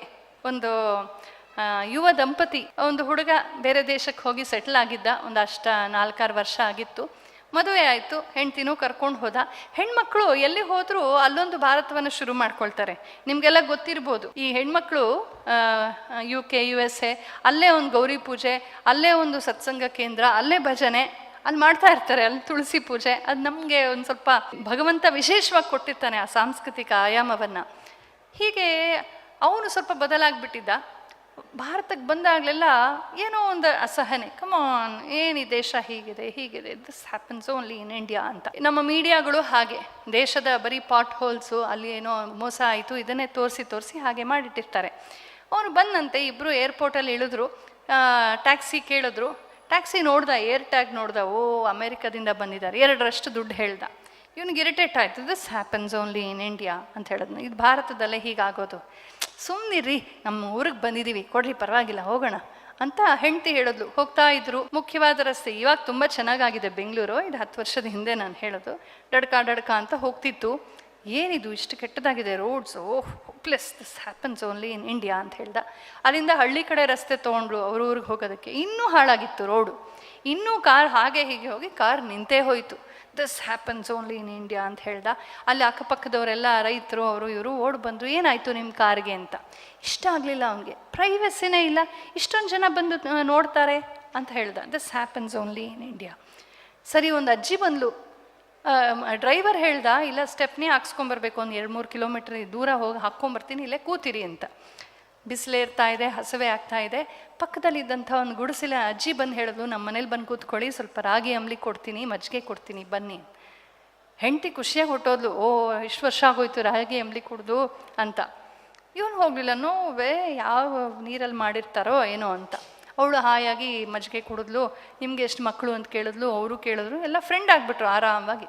ಸ್ವಲ್ಪ ಹೊತ್ತಾದ್ಮೇಲೆ ಇವನು ಸ್ವಲ್ಪ ತಣ್ಣಗಾಗಿತ್ತು ಅಹಂಕಾರ. ಅಜ್ಜಿ ಮತ್ತೆ ಕರೆದ್ಲು, ಬನ್ನಿ ದಯವಿಟ್ಟು ಸ್ವಲ್ಪ ಮಜ್ಜಿಗೆ ಕುಡೀರಿ. ಬಂದ, ಚಾಪೆ ಮೇಲೆ, ಹರಕಲ್ ಚಾಪೆ ಮೇಲೆ ಕೂತ್ಕೊಂಡ. ಅವನು ಮಜ್ಜಿಗೆ ಕುಡ್ದ, ಸ್ವಲ್ಪ ತಣ್ಣಗಾದ. ಆಗ ಹೆಂಡತಿ ಗಂಡನಿಗೆ ಹೇಳದಂತೆ, this happens only in India ಅಂತ. ಈ ಆತ್ಮೀಯತೆ, ತಂದೆ ತಾಯಿನ ಮೀಟ್ ಮಾಡೋಕ್ಕೂ ಅಪಾಯಿಂಟ್ಮೆಂಟ್ ತಗೋಬೇಕಾದಂಥ ಅಷ್ಟು ಫಾರ್ಮ್ಯಾಲಿಟಿ ಬೇಕಾ ಜೀವನಕ್ಕೆ? ಅದೇನೋ ಹೇಳ್ತಾರಲ್ಲ, ಮಂತ್ರಕ್ಕಿಂತ ಉಗುಳು ಜಾಸ್ತಿ ಅಂತ. ಆ ಥರ ಜೀವನದಲ್ಲಿ ಬದುಕೋದಕ್ಕಿಂತ ಅದು ಏನೇನೋ ಔಪಚಾರಿಕ ವಿವರಗಳೇ ಜಾಸ್ತಿ ಆಗೋಗ್ಬಿಟ್ರೆ ಜೀವನದಲ್ಲಿ ಆನಂದ ಎಲ್ಲಿ ಉಳಿಯತ್ತೆ? ಸರಳವಾಗಿ, ಸಹಜವಾಗಿ, ಇಸ್ತ್ರಿ ಇಲ್ಲದ ಸಾಮಾನ್ಯವಾದಂಥ ಒಂದು ಕಾಟನ್ ಪಂಚೆ ಉಟ್ಕೊಂಡು ಜಗಲಿ ಮೇಲೆ ಕೂತ್ಕೊಂಡು ಅತ್ಯಂತ ಉನ್ನತವಾದ ತತ್ವಶಾಸ್ತ್ರವನ್ನು ಚರ್ಚಿಸುವಂಥ ದೇಶ ನಮ್ಮದು. ಭಾಳ ಅದ್ಭುತವಾದ ವೇಷಭೂಷ ಹಾಕೊಂಡು ಸಿಂಹಾಸನದ ಮೇಲೆ ಕೂತ್ಕೊಂಡು ಯಾರಿಗೂ ಸಿಕ್ಕದೇ ಇರುವಂಥ ಆ ರೀತಿಯ ಅಹಂಕಾರದ ಪ್ರದರ್ಶನ ನಮ್ಮಲ್ಲಿಲ್ಲ. ಭಾರತೀಯ ಸಂಸ್ಕೃತಿಯಲ್ಲಿರುವ ಸರಳತೆ ಏನಿದೆ, ಇದು ಯಾತಕ್ಕೆ ಹೀಗೆ ಅಂತಂದರೆ ಅಂತರ್ಮುಖವಾಗೋದು ತುಂಬ ಮುಖ್ಯ ಅಂತ. 2 ಆಯಾಮ ಇದೆ ಜೀವನಕ್ಕೆ. ಹೊರಗಡೆ ನಡೆಯತ್ತೆ, ಆಹಾರ ನಿದ್ರಾದಿಗಳು ನಡೀಲೇಬೇಕು, ನಡೀತಾ ಇರುತ್ತೆ. ಆದರೆ ಒಳಗಡೆ ಒಂದಿದೆ, ನಮಗೆ ಪ್ರಕೃತಿನೇ ಅದನ್ನು ಕಲಿಸ್ತಾ ಇದೆ. ನಾನು ಯಾವಾಗಲೂ ಅಂದ್ಕೊಳ್ತೀನಿ, ಒಂದು ಬೀಜದಿಂದ ಕಲಿಬೇಕು ನಾವು. ಬೀಜವನ್ನು ನಾವು ಬಿತ್ತಿದಾಕ್ಷಣ ಅದು ಮೇಲ್ಗಡೆ ಚಿಗುರೊಡೆಯೋದಿಲ್ಲ, ಕೆಳಕ್ಕೆ ಚಿಗುರುತ್ತೆ, ಬೇರನ್ನು ಬಿಡುತ್ತೆ. ಬೇರನ್ನು ಬಿಟ್ಟು ಚೆನ್ನಾಗಿ ಗಟ್ಟಿಯಾಗಿ ತಳ ಊರಿ ಅಲ್ಲಿನ ಸತ್ವವನ್ನು ಹೀರಿಕೊಂಡು ಅದು ಸಿದ್ಧವಾದ ಮೇಲೆ ಮೊದಲ ಚಿಗುರು ಆಚೆ ಬರೋದು. ಅಲ್ಲಿವರೆಗೂ ಅದ್ರ ಚಿಗುರೋದಿಲ್ಲ. ಒಬ್ಬ ರೈತ ಹೊಸದಾಗಿ ಬೆಂಗಳೂರಿಗೆ ಬಂದು ಒಂದು ಫ್ಲ್ಯಾಟ್ ತಗೊಂಡು ವಾಸ ಮಾಡೋದಂತೆ. ಪಕ್ಕದಲ್ಲಿ ಒಬ್ಬ ಟೆಕ್ಕಿ ಐ ಟಿ ಹುಡುಗ ಇದ್ದ. ಇವನು ಒಂದು ಸಣ್ಣ ಉದ್ಯಾನ ಬೆಳೆಸ್ತಾ ಇದ್ದ, ಅವನು ಬೆಳೆಸ್ತಾ ಇದ್ದ. ಅವನು ಅವನು ಹೇಳೋದಂತೆ, ನಿಮ್ಗೆ ಇದೆಲ್ಲ ಓಲ್ಡ್ ಫ್ಯಾಷನ್ಡು, ನಾನು ಗೂಗಲಲ್ಲಿ ನೋಡಿಬಿಟ್ಟು ನಾನು ಬೆಳೆಸ್ತಾ ಇದ್ದೀನಿ, ನೀವು ನಾನು ಮಾಡ್ದಂಗೆ ಮಾಡಿ, ಇಂಥ ಗೊಬ್ಬರ ಹಾಕಿ, ಇನ್ನೂ ಜಾಸ್ತಿ ನೀರು ಹಾಕಿ ಅಂತ. ರೈತ ಹೇಳೋದಂತೆ, ಇಲ್ಲಪ್ಪ ನಾವು ಹೀಗೆ ಮಾಡೋದು, ಓಲ್ಡ್ ಫ್ಯಾಷನ್ ಪೀಪಲ್, ಇವರು ಉದ್ಧಾರ ಆಗೋದಿಲ್ಲ, ನಾನ್ ಪ್ರೋಗ್ರೆಸಿವ್ ಅಂತ ಸುಮ್ಮನಾದ. 1 ವರ್ಷ ಕಳೀತು. ಒಂದಿನ ಡಿಪ್ರೆಷನ್ ಆಯಿತು ಬೇ ಆಫ್ ಬೆಂಗಾಲಲ್ಲಿ, ಆ ಕಡೆ ಗಂಗಾಸಾಗರದಲ್ಲಿ ಒಂದು ಡಿಪ್ರೆಷನ್ ಆಯಿತು. ಸಮುದ್ರದಲ್ಲಿ ಭಾರೀ ಮಳೆ. ಬೆಂಗಳೂರಲ್ಲಿ ಈ ಐ ಟಿ ಹುಡುಗನ ಗಿಡಗಳೆಲ್ಲ 2 ಅಡಿ ಬೆಳೆದು ಬಿಟ್ಟಿದ್ವು. ಜಾಸ್ತಿ ಗೊಬ್ಬರ, ಜಾಸ್ತಿ ನೀರು, ಅದೇದೇನೋ ಕೆಮಿಕಲ್ಸು, ಫರ್ಟಿಲೈಸರ್ಸ್ ಎಲ್ಲ ಹಾಕಿಬಿಟ್ಟಿದ್ದ ಅವನು. ಜಾಸ್ತಿ ಬೆಳೆದದ್ದೆಲ್ಲ ಮಲಗಿಬಿಟ್ವು ಮಳೆಯ ಹೊಡೆತಕ್ಕೆ. ರೈತಂದು ಅರ್ಧ ಮುಕ್ಕಾಲು 1 ಅಡಿ ಅಷ್ಟೇ ಬೆಳೆದಿದ್ವು. ಇವನು ಹೇಳಿದ್ದ, ನೀನು ಜಿಪುಣ ಸರಿಯಾಗಿ ನೀರು ಹಾಕಲ್ಲ ಅಂತ. ಆದರೆ ರೈತ ಒಂದು ಮಾತು ಕೇಳಲಿಲ್ಲ. ರೈತನ ಯಾವ ಗಿಡನೂ ಮಲಗಿರ್ಲಿಲ್ವಂತೆ. ಈಗ ಐ ಟಿ ಒಂದು ಜಂಬ ಸ್ವಲ್ಪ ಕಡಿಮೆ ಆಯಿತು. ಬಂದು ಕೇಳ್ತಾನೆ, ಅದು ಹೇಗೆ ಸ್ವಾಮಿ, ನಿಮ್ಮ ಗಿಡಗಳಿಗೆ ಏನೂ ಆಗಿಲ್ಲ ಅಂತ. ಆಗ ಆತ ಹೇಳಿದ್ನಂತೆ, ನೋಡಪ್ಪ, ನೀನು ಥರ BSc MSc PhD ಅದೆಲ್ಲ ನಂಗೆ ಗೊತ್ತಿಲ್ಲ, ಆದರೆ ನಾವು ಭೂಮಿ ತಾಯಿ ಜೊತೆಲೇ ಬೆಳೆದಂಥವ್ರು, ಭೂಮಿ ಮಾತೆಯೇ ನಮ್ಮ ಟೀಚರು. ಈ ಬೀಜ ಇದೆಯಲ್ಲ, ಬೀಜ, ಅದಕ್ಕೆ ನಾವು ಬಿತ್ತಿದಾಗ ಸ್ವಲ್ಪ ನೀರು ಕೊಡ್ತೀವಿ, ಸ್ವಲ್ಪ ಮಣ್ಣು, ಸ್ವಲ್ಪ ಗೊಬ್ಬರ ಹಾಕ್ತೀವಿ, ಅರ್ಧ ಮಾತ್ರ ನಾವು ಕೊಟ್ಟಿರ್ತೀವಿ. ಆದರೆ ಅದಕ್ಕಿನ್ನೂ ಜಾಸ್ತಿ ಅಗತ್ಯ ಇರುತ್ತೆ. ಇನ್ನಷ್ಟು ನೀರು, ಇನ್ನಷ್ಟು ಗೊಬ್ಬರ, ಇನ್ನಷ್ಟು ಸತ್ವಾಂಶಗಳು ಬೇಕು ಅಂತ ಆ ಬೀಜ ತನ್ನ ಬೇರನ್ನು ಭೂಮಿ ತಾಯಿಯೊಳಗೆ ಬೆಳೆಸ್ಕೊಂಡು ಭೂಮಿಯಿಂದ ಹೀರ್ಕೊಂಡು ಬೇರು ಗಟ್ಟಿ ಆಗತ್ತೆ. ಆಮೇಲೆ ಬೀಜ ಸ್ವಾವಲಂಬಿ ಆಗತ್ತೆ. ಇದಿಷ್ಟು ಆದಮೇಲೆ ನನ್ನ ಗಿಡಗಳಲ್ಲಿ ಬೇರು ಜಾಸ್ತಿ ಬೆಳೆಯತ್ತೆ, ಮೇಲೆ ಗಿಡ ಸ್ವಲ್ಪ ಬೆಳೆಯತ್ತೆ. ನಿನ್ನ ವಿಷಯದಲ್ಲಿ ಏನಾಯಿತು? ಜಾಸ್ತಿ ನೀರು, ಜಾಸ್ತಿ ಗೊಬ್ಬರ, ಬೇರೆಗೆ ಬೆಳೆಯೋ ಅಗತ್ಯನೇ ಬರಲಿಲ್ಲ. ಪ್ರಾಬ್ಲಮ್ ಆಫ್ ಪ್ಲೆಂಟಿ ಅಂತ ಹೇಳ್ತೀವಲ್ಲ, ತುಂಬ ಕೊಟ್ಟುಬಿಟ್ಟೆ. ಸೋಮಾರಿ ಅದು, ಬೆಂಗಳೂರಿನ ಮಕ್ಕಳ ಥರ ಎಲ್ಲ ಕೊಟ್ಬಿಡ್ತೀವಲ್ವ. ಒಂದು ಸ್ವತಂತ್ರವಾದ ರೂಮು, ಮೊಬೈಲು, ಲ್ಯಾಪ್ಟಾಪು, ಅದೇನಾದ್ರು ಕೈ ಕೊಟ್ರೆ ಅಂತ ಡೆಸ್ಕ್ಟಾಪು, ಇನ್ನೊಂದು ಐಪ್ಯಾಡು ಎಲ್ಲ ಕೊಟ್ಬಿಟ್ಟು ಇವನು ಏನು ಆರ್ಯಭಟ್ಟ ಆಗಬೇಕು ಅಂದರೆ ಅವನು ಕೈಗೊಂದು ಕಾಲ್ಗೊಂದು ದಿಂಬು ಹಾಕ್ಕೊಂಡು ಮಲ್ಕೊಂಡು ಏನು ನೋಡ್ತಾನೋ ಆ ಯೂಟ್ಯೂಬಲ್ಲಿ ಗೊತ್ತಿಲ್ಲ. ಈ ರೀತಿ ಅತಿಯಾದ ಭೋಗವನ್ನು ಕೊಟ್ಟಾಗ, ಅತಿಯಾದ ಪೋಷಣೆ ಕೊಟ್ಟಾಗ ಸ್ವಾವಲಂಬಿ ಬುದ್ಧಿ ಹೋಗ್ಬಿಡತ್ತೆ, ದುರ್ಬಲವಾಗತ್ತೆ. ನಿನ್ನ ಗಿಡಗಳಲ್ಲಿ ಗಿಡ ಜಾಸ್ತಿ ಬೆಳೆದಿತ್ತು, ಬೇರು ಕಡಿಮೆ ಬೆಳೆದಿತ್ತು. ನನ್ನ ಗಿಡಗಳಲ್ಲಿ ಬೇರು ಜಾಸ್ತಿ ಬೆಳೆದಿತ್ತು, ಗಿಡ ಚಿಕ್ಕದಾಗಿ ಕಾಣಿಸ್ತಿತ್ತು ನಿನಗೆ, ಆದರೆ ನನ್ನ ಗಿಡಗಳಿಗೆ ಶಕ್ತಿ ಇತ್ತು ಅಂತ ರೈತ ಹೇಳಿದಂತೆ. ಆವತ್ತು ಯಾಕೆ ಹೇಳಿಲ್ಲ ನನಗೆ? ಪಾಪ ಕೇಳೋ ತಾಳ್ಮೆ ಇತ್ತೇನಪ್ಪ ನಿನಗೆ? ಎಲ್ಲ ಇಂಗ್ಲೀಷಲ್ಲಿ ಹೇಳಬೇಕಲ್ವಾ? ಎಲ್ಲ ಇಂಗ್ಲೀಷಲ್ಲಿ ಹೇಳಬೇಕು. ತುಂಬ ಜನ, ನಾನು ಸಂಸ್ಕೃತ ಶಿಕ್ಷಕಿ, ನಾನು ಸ್ಟೂಡೆಂಟ್ಸ್ ಎಲ್ಲ ಕೇಳೋದುಂಟು, ಮೇಡಮ್ ಇದು ಇಂಗ್ಲೀಷಲ್ಲಿ ಸಿಕ್ಕತ್ತಾ ಅಂತ. ಯಾಕ್ರಿ ಇಂಗ್ಲೀಷು? ಕಲ್ತ್ಕೊಳ್ರಿ ಕಲ್ತ್ಕೊಳ್ಳಿ ಕನ್ನಡನ, ದೇಶ ಭಾಷೆ ಕಲ್ತ್ಕೊಳ್ಳಿ. ನೋಡಿ, ಇವತ್ತು ಸಂಸ್ಕೃತಕ್ಕೊಂದು ದೊಡ್ಡ ಅನ್ಯಾಯ ಆಗ್ತಾ ಇದೆ. ಸಂಸ್ಕೃತ ಕ್ಷೇತ್ರದಲ್ಲಿರೋರು ಎಲ್ರಿಗೂ ಗೊತ್ತಿದ್ದು, ನಮ್ಮ ಸಂಸ್ಕೃತದ ಅದ್ಭುತವಾದ ಉಪನಿಷತ್ತುಗಳು, ವೇದಗಳು, ಭಗವದ್ಗೀತೆ, ರಾಮಾಯಣ, ಮಹಾಭಾರತ, ಶಾಸ್ತ್ರಗಳು, ತತ್ವಶಾಸ್ತ್ರ, ಅರ್ಥಶಾಸ್ತ್ರ, ನಾಟ್ಯಶಾಸ್ತ್ರ ಎಲ್ಲವನ್ನೂ ಇತರ ಭಾಷೆಗಳಿಗೆ, ಆಂಗ್ಲ ಭಾಷೆಗೆ ಅನುವಾದ ಮಾಡಿ ಮಾಡಿ ಕೊಡ್ತಾ ಇದ್ದೀವಿ. ಸಂಸ್ಕೃತಕ್ಕೇನು ಕೊಟ್ಟಿದ್ದೀವಿ ನಾವು? ಈಗ ಎಲ್ಲ ಭಾಷೆಗಳಲ್ಲಿರುವ ಚೆನ್ನಾಗಿರುವಂಥದ್ದನ್ನು ಹುಡುಕಿ ಆಯ್ದು ಸಂಸ್ಕೃತಕ್ಕೆ ತರ್ಜಮೆ ಮಾಡಬೇಕಾಗಿದೆ. ಸಂಸ್ಕೃತ ಮಾತೆಗೆ ಏನು ಕೊಟ್ಟಿದ್ದೀವಿ ನಾವು? ಹಾಗಾಗಿ ದೇಶ ಭಾಷೆಯನ್ನು ಕಲಿಬೇಕು ಅಂತ ಇರಲಿ. ಅಂದರೂ ಈ ಕಥೆ ಏನಿದೆ, ಭಾರತೀಯ ಸಂಸ್ಕೃತಿಯಲ್ಲಿ ಮೊದಲು ಒಳಗೆ ಬೆಳಿ, ಆಮೇಲೆ ಹೊರಗೆ ಬೆಳಿ. ಬ್ರಹ್ಮಚರ್ಯಾಶ್ರಮದಲ್ಲಿ ಏನು ಮಾಡ್ತೀವಿ? ಒಳಗೆ ಬೆಳಿತೀವಿ. ಪಾಪಚಿ ಮಕ್ಕಳಿಗೆ ಏನು ಅಷ್ಟು ಕಷ್ಟ ಕೊಡ್ತಾರೆ, ಕೆಲಸ ಎಲ್ಲ ಮಾಡಬೇಕಂತೆ, ಮಾಡಬೇಕು. ಎಷ್ಟು ಸಂತೋಷವಾಗುತ್ತೆ. ಮಠದ ಮಕ್ಕಳು ಬಡಿಸ್ತಾ ಇದೆ, ನಾವು ಅದೇ ನಾನು ನಮ್ಮ ಮನೆಯವರು ಅದೇ ಮಾತಾಡ್ಕೊಳ್ತಿದ್ವಿ. ಎಷ್ಟು ಮೈ ಬಗ್ಸಿ ದುಡಿತಾರೆ. ಅಷ್ಟು ಕೆಲಸ ಮಾಡಿದ್ಮೇಲೆ ಬಂದು ಗುರುಗಳ ಹತ್ರ ಅವರು ಶಾಸ್ತ್ರ ಪಾಠಕ್ಕೆ ಕೂತ್ಕೊಂಡಾಗ ಚುರುಕಾಗಿರುತ್ತೆ ಬುದ್ಧಿ. ಹಾಗೆ ಕೆಲಸ ಮಾಡೋದ್ರಿಂದ ಚೆನ್ನಾಗಿ ಊಟನೂ ಮಾಡ್ತಾರೆ, ಚೆನ್ನಾಗಿ ನಿದ್ರೆನೂ ಮಾಡ್ತಾರೆ, ದೇಹದಲ್ಲಿರುವ ಜಾಢ್ಯ ಬಿಟ್ಟು ಹೋಗಿರುತ್ತೆ. ನಮ್ಮಮ್ಮ ಒಂದು ಕತೆ ಹೇಳೋರು, ಯಾರೋ ಒಬ್ಬ ಭಾಳ ಪ್ರಸಿದ್ಧ, ಅವನ ಹೆಸರು ನೆನಪಾಗ್ತಾ ಇಲ್ಲ ನನಗೆ, ಸಂಸ್ಕೃತ ಪಂಡಿತನ ಬಗ್ಗೆ ಒಂದು ಕಥೆ ಇದೆ. ಅವನು ಏನಾದರೂ ಅದ್ರ ಬಗ್ಗೆ ಕಮೆಂಟ್ ಮಾಡಿದ್ರೆ ನನಗೆ ಹೇಳು ಅಂತ. ಅವನು ಎಷ್ಟು ಮುಗ್ಧ ಅಂತಂದರೆ ಏನು ಹೇಳ್ತಿರ್ಲಿಲ್ಲ, ಏನು ಹಾಕಿದ್ರೆ ತಿನ್ಬಿಟ್ಟು ಹೋಗ್ತಾ ಇದ್ದ. ಗುರುಗಳು ಸಿಕ್ಕಾಪಟ್ಟೆ ಕೆಲಸ ಕೊಟ್ರಂತೆ, ಕೃಷಿ ಮಾಡು, ಆಕಳ ಸೇವೆ ಮಾಡು, ಕಟ್ಟಿಗೆ ಹೊತ್ಕೊಂಬ ಅಂತ. ಈ ಥರರಿಗೆಲ್ಲ ಪಾಠ ಮಾಡೋದು. ಇವನಿಗೆ ಪಾಠ ಮಾಡ್ತಿಲ್ಲ, ಬರೀ ಕೆಲಸ ಕೊಡೋದು. ಎಲ್ರಿಗೂ ಅನಿಸ್ತಿತ್ತು, ಪಾಪ ಯಾಕೆ ಇವನಿಗೆ ಇಷ್ಟು ಕೆಲಸ ಕೊಡ್ತಾರೆ ಅಂತ. 1 ವರ್ಷ ಕಳೀತು. ಪ್ರತಿದಿನ ಚೆನ್ನಾಗಿ ಕೆಲಸ ಮಾಡೋದು. ಆ ತಾಯಿ ಬೇವಿನ ಎಣ್ಣೆ ಹಾಕಿದ್ರೆ ಅದನ್ನೇ ತುಪ್ಪ ಅಂದ್ಕೊಂಡು ತಿಂತಾ ಇದ್ದ. 1 ವರ್ಷ ಕಳೆದಾದ್ಮೇಲೆ ಒಂದಿನ ಊಟ ಮಾಡ್ತಾ ತನ್ನ ಗುರುಪತ್ನಿಗೆ ಹೇಳಿದಂತೆ, ಅಮ್ಮ ಯಾಕೋ ಇವತ್ತು ತುಪ್ಪ ಕಹಿ ಆಗಿದೆಯಲ್ಲ ಅಂತ ಹೇಳದ್ನಂತೆ. ಆಗ ಆಕೆಗೆ ನಗು ಬಂತು. ಗಂಡನಿಗೆ ಹೇಳದಂತೆ, ನೋಡಿ ಇವತ್ತು ಹೀಗೆ ಹೇಳ್ದ. ಆ ಗುರುಗಳು ಕದಂತೆ, ಬಾರಪ್ಪ ಇವತ್ತಿಂದ ಪಾಠ ಶುರು ಮಾಡ್ತೀನಿ ನಾನು ನಿನಗೆ ಅಂತ, ನಿನ್ನ ಮನಸ್ಸಿನ ಜಾಢ್ಯ ಹೋಗಿದೆ ಅಂತ. ಈ ಥರದ ಸಣ್ಣ ಸಣ್ಣ ಕಥೆಗಳು ನಮ್ಮ ಸಂಸ್ಕೃತ ಸಾಹಿತ್ಯದಲ್ಲಿ ಬೇಕಾದಷ್ಟಿವೆ. ಎಂಥ ಅದ್ಭುತವಾದ ಮೆಸೇಜ್ ಇದೆ ನೋಡಿ. ಇವತ್ತು ಮಕ್ಕಳು ಪಾತ್ರೆ ಹಿಂಗೆ ಕಳ್ಸಿಟ್ಟಂಗೆ ಇರ್ತಾರೆ ಕ್ಲಾಸ್ ರೂಮಲ್ಲಿ.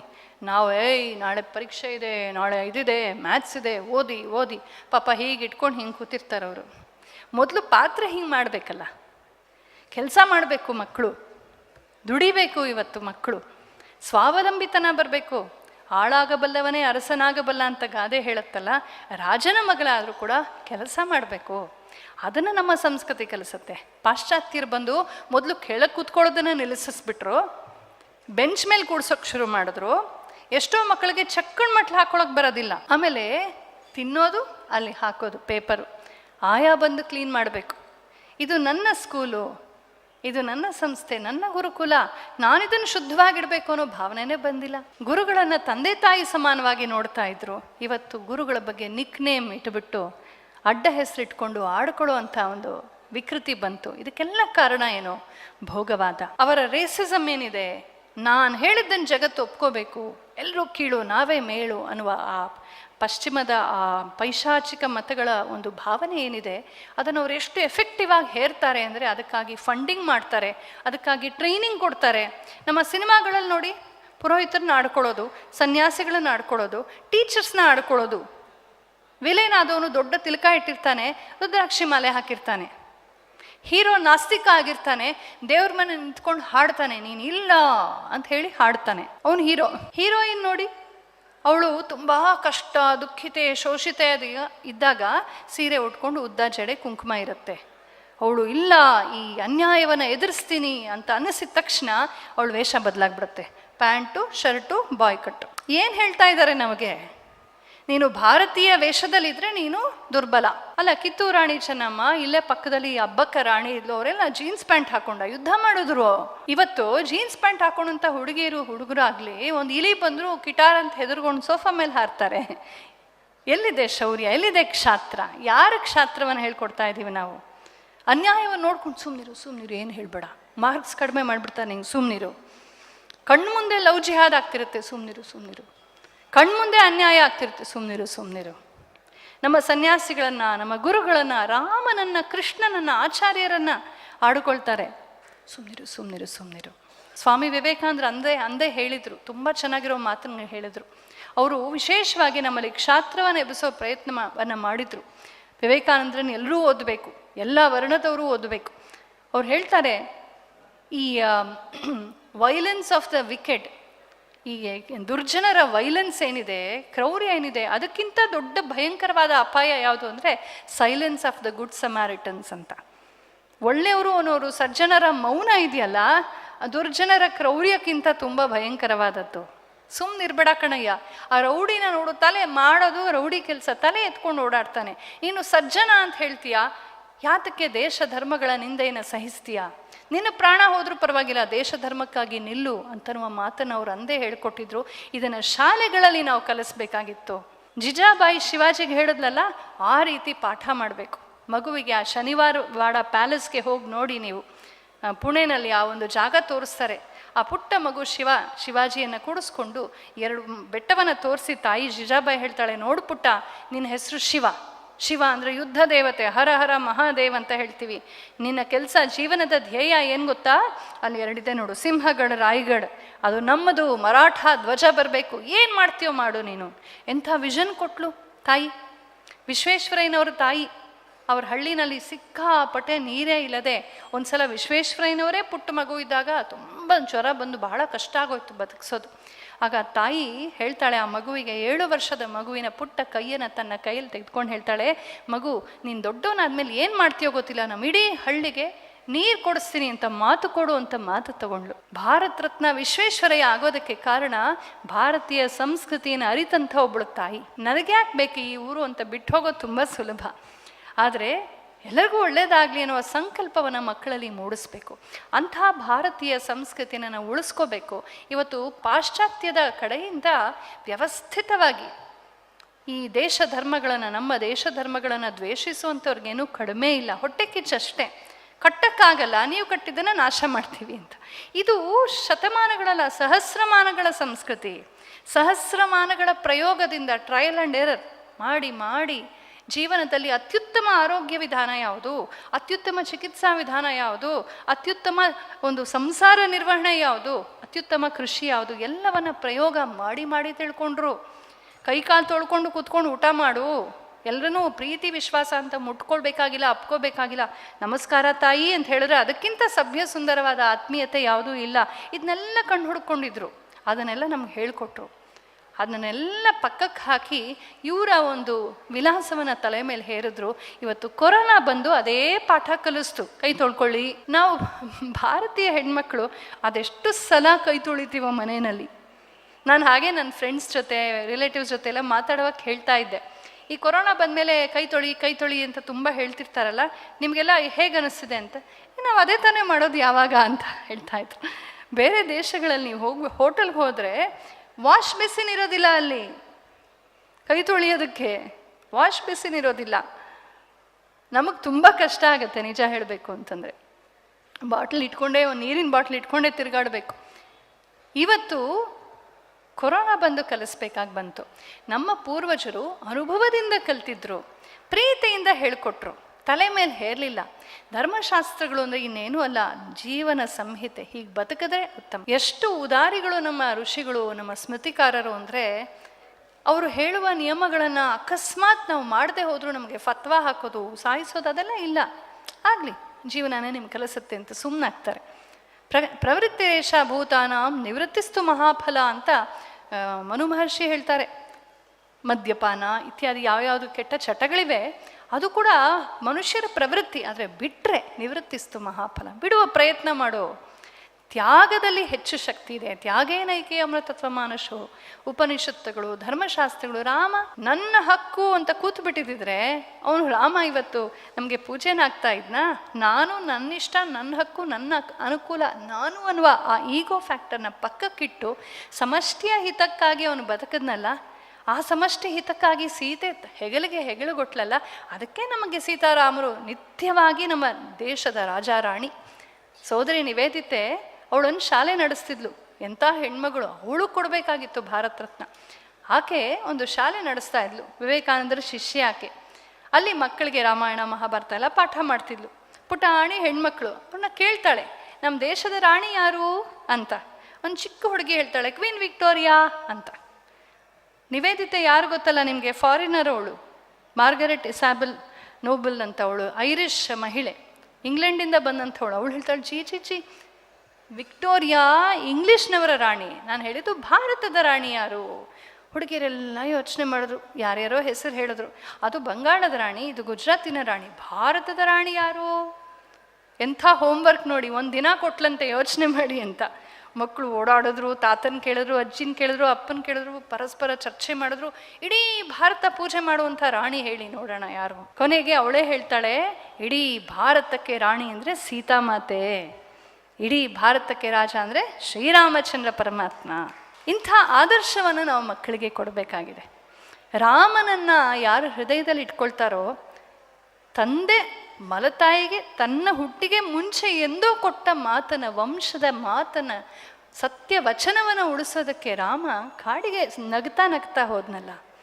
ಪ್ರಜೆಗಳ ಲೂಸ್ ಟಾಕ್ ಏನೋ ಮಾತಾಡೋರು ಪ್ರಜೆಗಳು, ಆದರೂ ಅದನ್ನೂ ಮನ್ನಿಸಿ ಅದಕ್ಕಾಗಿ ಸೀತಾರಾಮರು ಶಾಶ್ವತ ವಿಯೋಗವನ್ನು ಅನುಭವಿಸಿದ್ರಲ್ಲ. ಅಂಥ ರಾಜ, ಅಂಥ ರಾಣಿ ತಾನೇ ನಮ್ಗೆ ಬೇಕಿರೋದು. ಅಂಥ ರಾಜ ರಾಣಿಯನ್ನು ನಿತ್ಯವೂ ಸ್ಮರಿಸಿದಂಥವ್ರಿಗೆ ನಮ್ಮ ಜುಜ್ಬಿ ಜಗಳಗಳು ದೊಡ್ಡದು ಅನ್ಸೋದಿಲ್ಲ ನಮಗೆ. ಇಲ್ಲೇ ಹೀಗೆ ಆಗಬೇಕು, ಹಾಗೆ ಬಿಟ್ಕೊಟ್ಬಿಡ್ತೀವಿ ನಾವು. ಆಹಾ, ರಾಮ ಅಷ್ಟು ದೊಡ್ಡ ತ್ಯಾಗ ಮಾಡ್ದ, ನಂದು ಯಾವ ಲೆಕ್ಕ ಅಂತ. ಹೀಗೆ ನಮ್ಮನ್ನು ನಿರ್ಮಿಸಿದಂಥ ದೇಶ ಇದು. ಇಂಥ ಭಾವನೆಗಳನ್ನು, ಮೌಲ್ಯಗಳನ್ನು ಕೊಟ್ಟಂಥ ದೇಶ ಇದು. ಇಂಥ ಭಾರತ ಜಗತ್ತಿಗೆ ಗುರು, ವಿಶ್ವಗುರು, ಅಂದು ಇಂದು ಎಂದೆಂದು. ಅಲ್ಲಿ ತಲೆ ಕೆಟ್ಟಂಥವ್ರು ನಮ್ಮ ದೇಶಕ್ಕೆ ಬರೋದು. ನಾನು ಹಿಮಾಲಯದಲ್ಲಿ ಸುಮಾರು ಸಂಚಾರ ಮಾಡಿದ್ದೀನಿ. ಮೊಟ್ಟ ಮೊದಲ ಬಾರಿ ನಾನು ಗೋಮುಖಕ್ಕೆ ಟ್ರೆಕ್ಕಿಂಗ್ ಹೋಗ್ತಾ ಇದ್ದೆ. ಮೇಲೆ ಸುಮಾರು ಹೋಗ್ತಾ ಇರುವಾಗ ಅಲ್ಲಿಂದ ತಪೋವನ ಅಂತ ಒಂದು ಜಾಗ ಇದೆ. ಅಲ್ಲಿ ಹೋಗ್ತಿರುವಾಗ ಒಂದು ಫ್ರೆಂಚ್ ಮಹಿಳೆ ಬರ್ತಾ ಇದ್ಲು. ಅವಳು ಶುದ್ಧವಾಗಿ ಹಿಂದಿ ಮಾತಾಡ್ತಾ ಇದ್ಲು. ಫ್ರೆಂಚ್ ಮಹಿಳೆ, ಕೈಯಲ್ಲಿ ಶಿವಸೂತ್ರಗಳ ಪುಸ್ತಕ ಇತ್ತು, ಅಭಿನವ ಗುಪ್ತಾಚಾರ್ಯರದು ಶಿವಸೂತ್ರಗಳು. ಓ ಅಂತ ಆಶ್ಚರ್ಯ ಆಯಿತು. ಒಂದು 5 ನಿಮಿಷ ಮಾತಾಡಿದೆ ಅವಳ ಜೊತೆ. ಹಾಗೆ ನಾನು ಹೇಳಿದೆ, ನಿಮ್ಮ ಯುರೋಪಲ್ಲೂ ಕೂಡ ಆಲ್ಪ್ಸ್ ಇದೆ ಅಲ್ವಾ, ತುಂಬ ಚೆನ್ನಾಗಿದೆ ಅಲ್ವಾ, ಆ್ಯಸ್ ಬ್ಯೂಟಿಫುಲ್ ಅಂತ. ಅದಕ್ಕೆ ಆಕೆ ಏನು ಹೇಳಿದ್ಲು, ನಾನೇನೋ ಅವಳು ಖುಷಿ ಆಗತ್ತೆ ಅಂತ ಹೇಳೋದಕ್ಕೆ ಆ ಫ್ರೆಂಚ್ ಮಹಿಳೆ ಹೇಳಿದ್ಲು, yes, Alps are as beautiful but not as spiritual ಅಂತ. ಹಿಂಗೆ ಹೇಳಿದ್ಲು. ತುಂಬ ಚೆನ್ನಾಗಿದೆ, ಈ ರೀತಿಯ ಆಧ್ಯಾತ್ಮಿಕ ತರಂಗಗಳಲ್ಲಿಲ್ಲ ಅಂತ. ಎಷ್ಟು ವರ್ಷದಿಂದ ಬರ್ತಾ ಇದ್ದೀರಾ ನೀವು ಇಲ್ಲಿ ಅಂದರೆ ಹೇಳಿದ್ಲು, ಇದು ನಾನು 22ನೇ ಸಲ ನಾನು ಬರ್ತಾ ಇದ್ದೀನಿ ಗೋಮುಖಕ್ಕೆ ಅಂತ.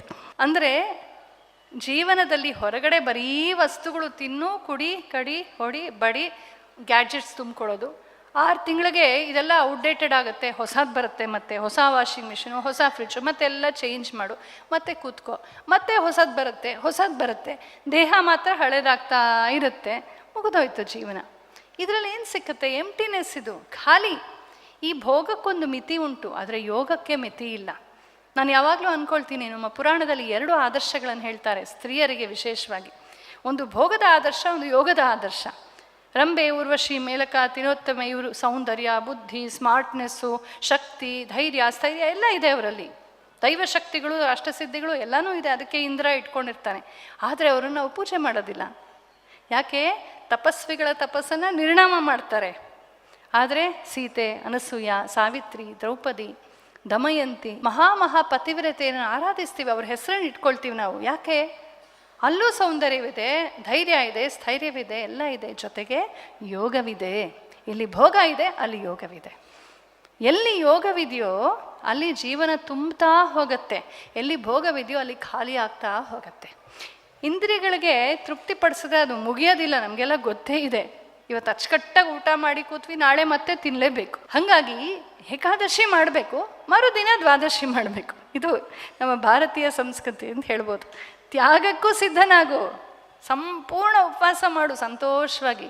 ಕಣ್ಮುಂದೆ ಎಂಥ ಇಷ್ಟ ಕೃಷ್ಣ ಮಠದ ಪಾಯಸ ಅದಕ್ಕೆ ಇದ್ರೂ ಕೂಡ ಅವತ್ತೊಂದಿನ ಉಪವಾಸ ಮಾಡು. ಮರುದಿನ ದ್ವಾದಶಿ ಪಾರಣೆ ಚೆನ್ನಾಗಾಗತ್ತೆ, ಹೊಟ್ಟೆ ತುಂಬ ಊಟ ಮಾಡ್ತೀವಿ. ಯೋಗ ಭೋಗ ಎರಡರ ಹದವನ್ನು ತೋರಿಸುವಂತಹ ಭಾರತೀಯ ಸಂಸ್ಕೃತಿಯನ್ನು ಉಳಿಸ್ಕೊಳ್ಬೇಕು ಅಂತಂದರೆ ನಾವು ಮೊದಲು ಆ ಪಶ್ಚಿಮದವರು ನಮ್ಮ ಮೇಲೆ ಹೇರೋದನ್ನು, ವಿಮರ್ಶಿಸೋದನ್ನು ಕಲಿಬೇಕು. ಅವರು ನಮ್ಮ ಮೇಲೆ ವಿಮರ್ಶೆಯ ಹೆಸರಲ್ಲಿ ಮಡ್ಸ್ಲಿಂಗಿಂಗ್ ಮಾಡ್ತಿದ್ದಾರೆ, ಕೆಸರೆರಚೋದನ್ನು ಮಾಡ್ತಾ ಇದ್ದಾರೆ. ಆದರೆ ನಾವು ಯಾರನ್ನು ಏನೋ ಅನ್ಬಾರ್ದಪ್ಪ ಅಂಥೇಳಿ ನನ್ನನ್ನಂದರೆ ಸುಮ್ಮನಿರಬೇಕು. ಆದರೆ ನಮ್ಮ ದೇಶ ಧರ್ಮವನ್ನು ಅಂದಾಗ ಸುಮ್ಮನಿರಬಾರ್ದು. ದಯವಿಟ್ಟು ಅರ್ಥ ಮಾಡ್ಕೋಬೇಕು ನಾವು ಇದನ್ನು. ಪಕ್ಕದ ಮನೆಯವ್ರು ನನ್ನ ಬೈದರೆ ನಾವು ಸುಮ್ಮನಿರಬೇಕು. ಎದುರು ಮನೆ, ಪಕ್ಕದ ಮನೆಯಲ್ಲೇ ಏನೋ ಗಲಾಟೆ ಆದರೂ ಸುಮ್ಮನಿರಬೇಕು. ಏಕೆಂದರೆ ಸಹಬಾಳ್ವೆಯ ಜೀವನ.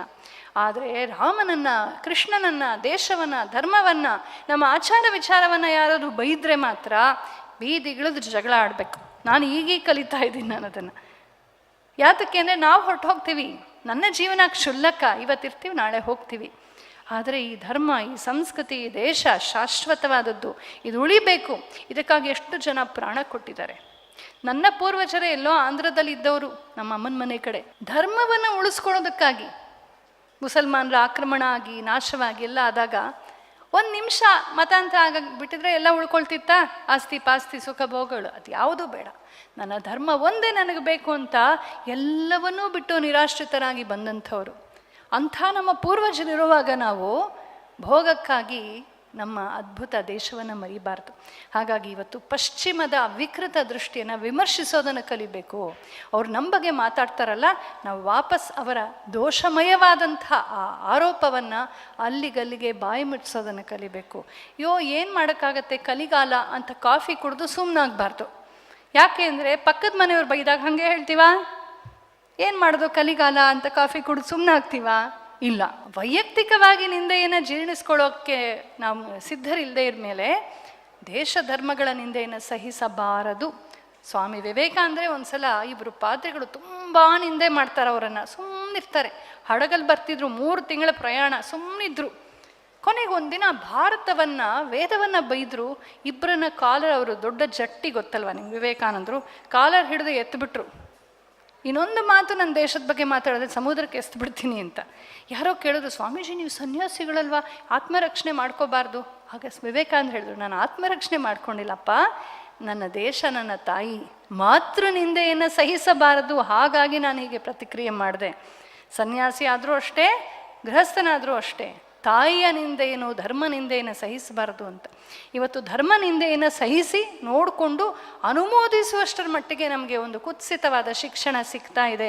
ದಯವಿಟ್ಟು ಎಲ್ಲಿ ನಮ್ಮ ವೈದಿಕ ಸಂಸ್ಕೃತಿಯನ್ನು, ನಮ್ಮ ಧರ್ಮವನ್ನು ನಿಂದಿಸ್ತಾರೋ, ಅವಹೇಳನೆ ಮಾಡ್ತಾರೋ, ಬಿಂದಿ ಇಟ್ಕೋಬೇಡ, ಭಾರತೀಯ ವೇಷ ಹಾಕೋಬೇಡ, ಬಳೆ ಹಾಕೋಬೇಡ ಅಂತ ಹೇಳ್ತಾರೋ, ಆ ಶಾಲೆಗೆ ಕಳಿಸ್ಬೇಡಿ. ನಮ್ಮ ಮನೆ ಮುಂದೆನೇ ಒಂದು ಶಾಲೆ ಇದೆ, ಆದರೆ ಅಂಥ ಶಾಲೆ ಅದು. ನಮ್ಮ ಮಗನನ್ನು ಎಕ್ಸ್ಟ್ರಾ ದುಡ್ಡು ಕೊಟ್ಟು 3-4 ಕಿಲೋಮೀಟ್ರ್ ದೂರದ ಶಾಲೆ ಕಳಿಸ್ತಾ ಇದ್ದೀನಿ ನಾನೇ, ಅದಕ್ಕೆ ನಂಗೆ ಅಧಿಕಾರ ಇದೆ ಹೇಳೋಕ್ಕೆ. ಬೇಡ ನಮಗೆ. ಅಲ್ಲಿ ಹೋಗಿ ನನ್ನ ಮಗ ನಾಳೆ ನಮ್ಮ ಸಂಸ್ಕೃತಿಯನ್ನು ಬೈಯುವಂಥ ಹುಡುಗ ಆಗಬಾರ್ದು.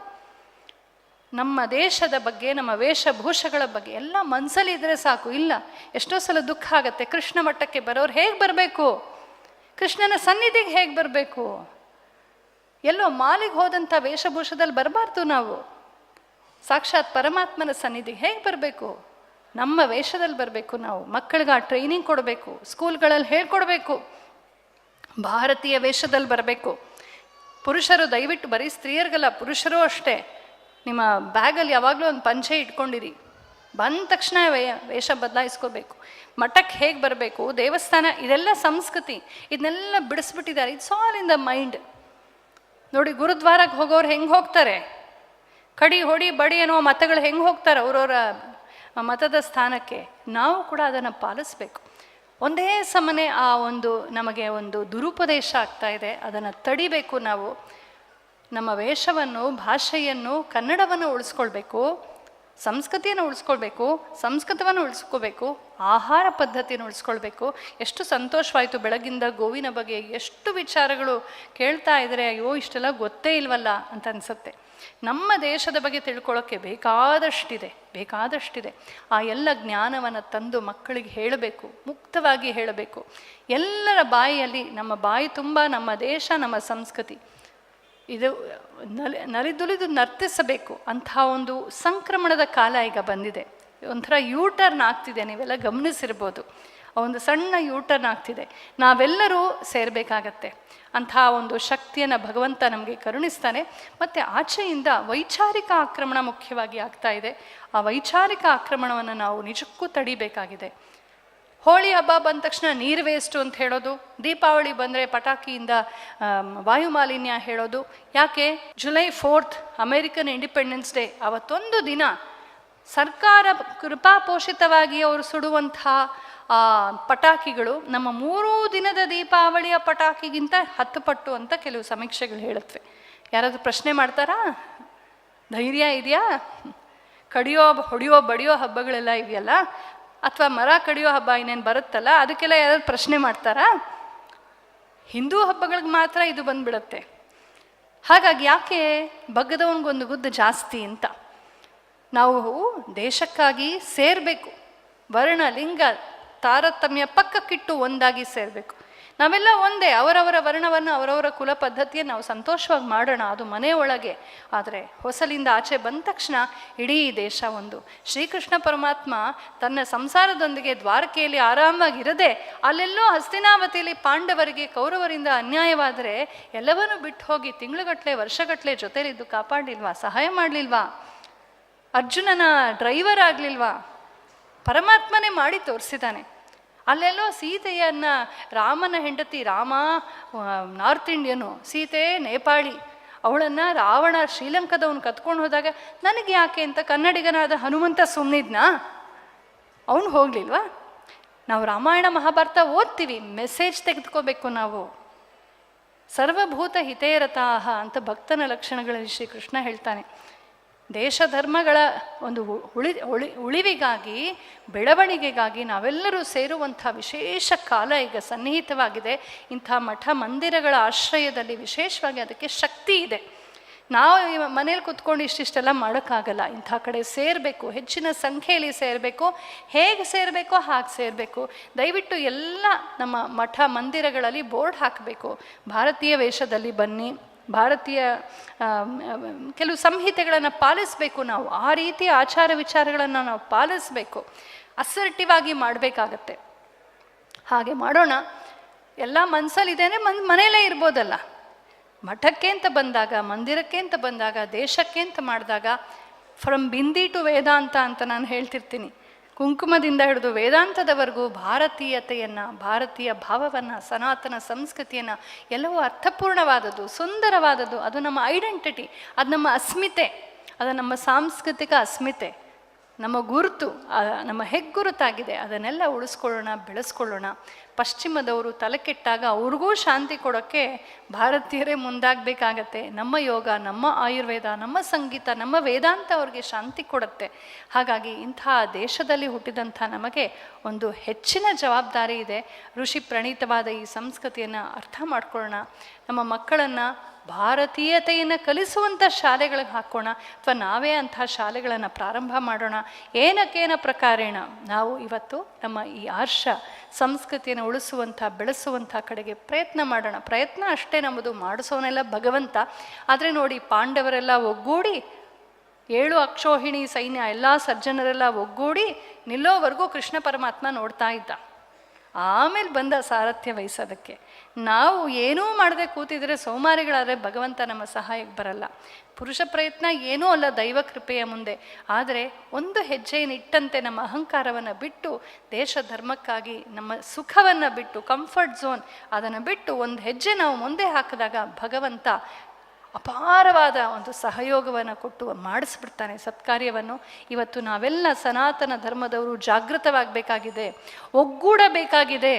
ನಾನು ನನ್ನದೋನು ಬಿಟ್ಟು ನಮ್ಮ ಸಮಯವನ್ನು ಸ್ವಲ್ಪ, ನಮ್ಮ ಹಣವನ್ನು ಸ್ವಲ್ಪ, ನಮ್ಮ ಭಾವನೆಯನ್ನು ಸ್ವಲ್ಪ, ನಮ್ಮ ವಿದ್ಯೆಯನ್ನು ಸ್ವಲ್ಪ, ಭಗವಂತ ಏನು ಕೊಟ್ಟಿರ್ತಾನೋ ಅದನ್ನು, ನಮ್ಮ ದ್ರವ್ಯವನ್ನು ಸ್ವಲ್ಪ ದೇಶಕ್ಕಾಗಿ ವಿನಿಯೋಗಿಸಬೇಕಾಗಿದೆ. ನಮ್ಮ ದೇಶ ಧರ್ಮದ ಯಾವುದೇ ಒಂದು ಆಯಾಮದಲ್ಲಿ ಯಾರೇ ಕೆಲಸ ಮಾಡ್ತಾ ಇದ್ರು ನಮಗೆ ತೋಚದ ಸಹಾಯವನ್ನು ಕೊಡೋಣ. ತನ್ಮೂಲಕ ಕೃಷ್ಣನ ಕೃಪೆಗೆ ಪಾತ್ರರಾಗೋಣ. ನಾವೆಲ್ಲರೂ ಒಗ್ಗೂಡಿದ್ರೆ ಖಂಡಿತ ಶ್ರೀಕೃಷ್ಣ ಬಂದು ಒಂದು ಅದ್ಭುತವಾದ ಪರಿವರ್ತನಾ ಯುಗ, ಒಂದು ಪ್ಯಾರಡೈಮ್ ಶಿಫ್ಟ್ ಅಂತ ಹೇಳ್ತಾರಲ್ಲ, ಒಂದು ಹೊಸ ಒಂದು ಯುಗಾಂತರವೇ ಆಗಲಿದೆ. ಸತ್ಯ ಧರ್ಮಗಳಿಗೆ ಜಯವಾಗಬೇಕಾಗಿದೆ. ಸಾಕು, ಧರ್ಮನಿಂದೇನ ಕೇಳಿದ್ದು ಸಾಕು, ಎಚ್ಚೆತ್ಕೊಳ್ಳೋಣ ಅಂತ ಹೇಳ್ತಾ ಈ ಸಂದರ್ಭದಲ್ಲಿ ಬದಲಾಗಬೇಕಾಗಿದೆ ಪಾಶ್ಚಾತ್ಯ ಚಿಂತನೆ ಅಂತ ಒಂದು ಟೈಟಲ್ ಕೊಟ್ಟಿದ್ದಾರೆ. ಆ ಭೋಗ ಚಿಂತನೆ ಬದಲಾಗಿ ಯೋಗ ಚಿಂತನೆ ಬರಬೇಕು. ನಮ್ಮ ಪ್ರಧಾನಮಂತ್ರಿಗಳೊಬ್ಬರೇ ಸಾಕು, ಎಷ್ಟು ಆ ಯೋಗಿಯ ಜೀವನ ಇರೋದ್ರಿಂದ ತಾನೇ ಅವ್ರಿಗಿಷ್ಟೆಲ್ಲ ಮಾಡೋಕ್ಕಾಗ್ತಿರೋದು. ಎಷ್ಟು ಸ್ತುತಿನಿಂದೆಗಳನ್ನು ಅವ್ರು ಜೀರ್ಣಿಸ್ಕೊಳ್ತಿದ್ದಾರೆ. ಒಂದು ಸಲ ಹೇಳಿದ್ರಲ್ಲ, ಯಾರೋ ಕೇಳಿದ್ರು, ನವಯುವಕ ಕೇಳ್ದ, ಆ ಪಿತ್ನಿ ಗಾಲಿ ಖಾತೆ ಹೇಗೆ ನೀವು ಹೇಗಿಷ್ಟು ಎನರ್ಜೆಟಿಕ್ ಆಗಿದ್ದೀರಿ? ಅವ್ರು ಹೇಳಿದ್ರು, ದಿನಕ್ಕೆ 20 kg ನಾನು ನಿಂದೆಯನ್ನು ಜೀರ್ಣಿಸ್ಕೊಳ್ತೀನಿ ಅಂತ ತಮಾಷೆಯಾಗಿ ಹೇಳಿದ್ರು. ನಮ್ಮನ್ನು ಯಾರೋ ಬೈದ್ರಂತೆ ಅಂತ ಯಾರೋ ಹೇಳಿದ್ರೆ 3 ದಿನ ನಿದ್ರೆ ಮಾಡಲ್ಲ, ಪಾತ್ರೆಗೆ ಹೋಗ್ತಿರ್ತೀವಿ, ಬಾಗಿಲು ಬಡಿತಿರ್ತೀವಿ. ಅಂದರೆ ತುಲ್ಯನಿಂದ ಸ್ತುತಿ ಅಂತ ಕೃಷ್ಣ ಹೇಳಿದ ಹಾಗೆ ಆ ಯೋಗದ ಶಕ್ತಿ ಇರೋದ್ರಿಂದಲೇ ಇಂಥ ದೇಶವನ್ನು ಸಮರ್ಥವಾಗಿ ನಡೆಸಿದ್ದು. ಕೃಷ್ಣನು ಯೋಗೀಶ್ವರನಲ್ವೇ? ಅದಕ್ಕೆ ಅಂಥ ಧರ್ಮಯುದ್ಧದಲ್ಲಿ ಚಿಕ್ಕ ಪಾರ್ಟಿಗೆ 7 ಅಕ್ಷೋಹಿಣಿ ಸೈನ್ಯಕ್ಕೆ 11 ಅಕ್ಷೋಹಿಣಿ ಸೈನ್ಯದ ಮೇಲೆ ಜಯವನ್ನು ತರಿಸ್ಕೊಟ್ಟ. ರಾಮ ಯೋಗೇಶ್ವರನಾದ್ರಿಂದ ಏನೂ ಇಲ್ಲದೆ ನೆಲದಲ್ಲಿ ನಿಂತ್ಕೊಂಡು ನಾರ್ಮಡಿ ಉಟ್ಕೊಂಡು ಅಂಥ ರಾವಣನ ಸದೆ ಬಡಿದ. ಎಲ್ಲಿ ಯೋಗವಿರ್ತ್ವೋ ಯತ್ರ ಯೋಗೇಶ್ವರ ಕೃಷ್ಣೋ ಯತ್ರ ಪಾತ್ರೋ ಧನುರ್ಧರ ತತ್ರ ಶ್ರೀ ವಿಜಯ ಅಲ್ವೇ. ಅಂಥ ಶ್ರೀ ವಿಜಯಗಳು ಬರಬೇಕು ಅಂದರೆ ನಾವು ಯೋಗ ಮುಖವಾಗೋಣ. ಆ ಯೋಗದ ಒಂದು ಶಕ್ತಿಯಿಂದಲೇ ದೇಶವನ್ನು ಕಟ್ಟಬೇಕಾಗಿದೆ. ಭಾರತ ದೇಶಕ್ಕೆ ಪುನರುತ್ಥಾನಕ್ಕೆ ಏಕೈಕ ಸೂತ್ರ ಯೋಗವೇ ಆಗಿದೆ. ಯೋಗ ಅಂದರೆ ಬರೀ ಯೋಗಾಸನ ಅಲ್ಲ, ಯುಜ್ಯತೆ ಸೇರುವಂಥದ್ದು ಯಾವುದು? ನಮ್ಮ ಆತ್ಮಸ್ವರೂಪದಲ್ಲಿ, ನಮ್ಮ ಸಂಸ್ಕೃತಿಯಲ್ಲಿ, ನಮ್ಮೊಳಗೇ ಇರುವಂತಹ ನಮ್ಮ ವಂಶವಾಹಿನಿಯಲ್ಲಿ ಋಷಿಗಳು ಕೊಟ್ಟಿರುವಂತಹ ಸಂಸ್ಕೃತಿಯನ್ನು ನಮ್ಮೊಳಗೆ ಸ್ವಲ್ಪ ಅಂತರ್ಮುಖವಾಗಿ ದಿನಕ್ಕೆ ಒಂದು 10 ನಿಮಿಷ ನಮ್ಮೊಳಗೆ ನಾವು ಹೋಗಿ ಭಗವಂತ ಏನಿಟ್ಟಿದ್ಯಾ ನನ್ನೊಳಗೆ ಅಂತ ನಾವು ತಿಳ್ಕೊಳ್ತಾ ಹೋದರೆ ಸಾಕು. ಒಂದು ದೊಡ್ಡ ವಿಷನ್, ಒಂದು ದೊಡ್ಡ ದರ್ಶನ ನಮ್ಮಲ್ಲಿ ಸಾಮೂಹಿಕವಾದ ಸಮಷ್ಟಿ ದರ್ಶನ ಮೂಡುತ್ತೆ. ಅಂಥ ಸಮಷ್ಟಿ ದರ್ಶನವನ್ನು ಬೇಗ ನಮ್ಮಲ್ಲಿ ಭಗವಂತ ಶ್ರೀಕೃಷ್ಣ ಪರಮಾತ್ಮ ಅಂಥ ಧರ್ಮ ಸಂಸ್ಥಾಪಕ, ಅಂಥ ಉಜ್ಜಿತವಾದ ಕ್ಷಾತ್ರದ ಶಕ್ತಿಯನ್ನು, ಬ್ರಾಹ್ಮದ ಬೋಧೆಯನ್ನು ಕೊಟ್ಟಂಥ ಯೋಗೀಶ್ವರ ಕೃಷ್ಣ ನಮ್ಮಲ್ಲಿ ಪ್ರೇರೇಪಿಸಲಿ ಅಂತ ನಾವೆಲ್ಲ ಹೃದಯಾಂತರಾಳದಿಂದ ಪ್ರಾರ್ಥಿಸೋಣ.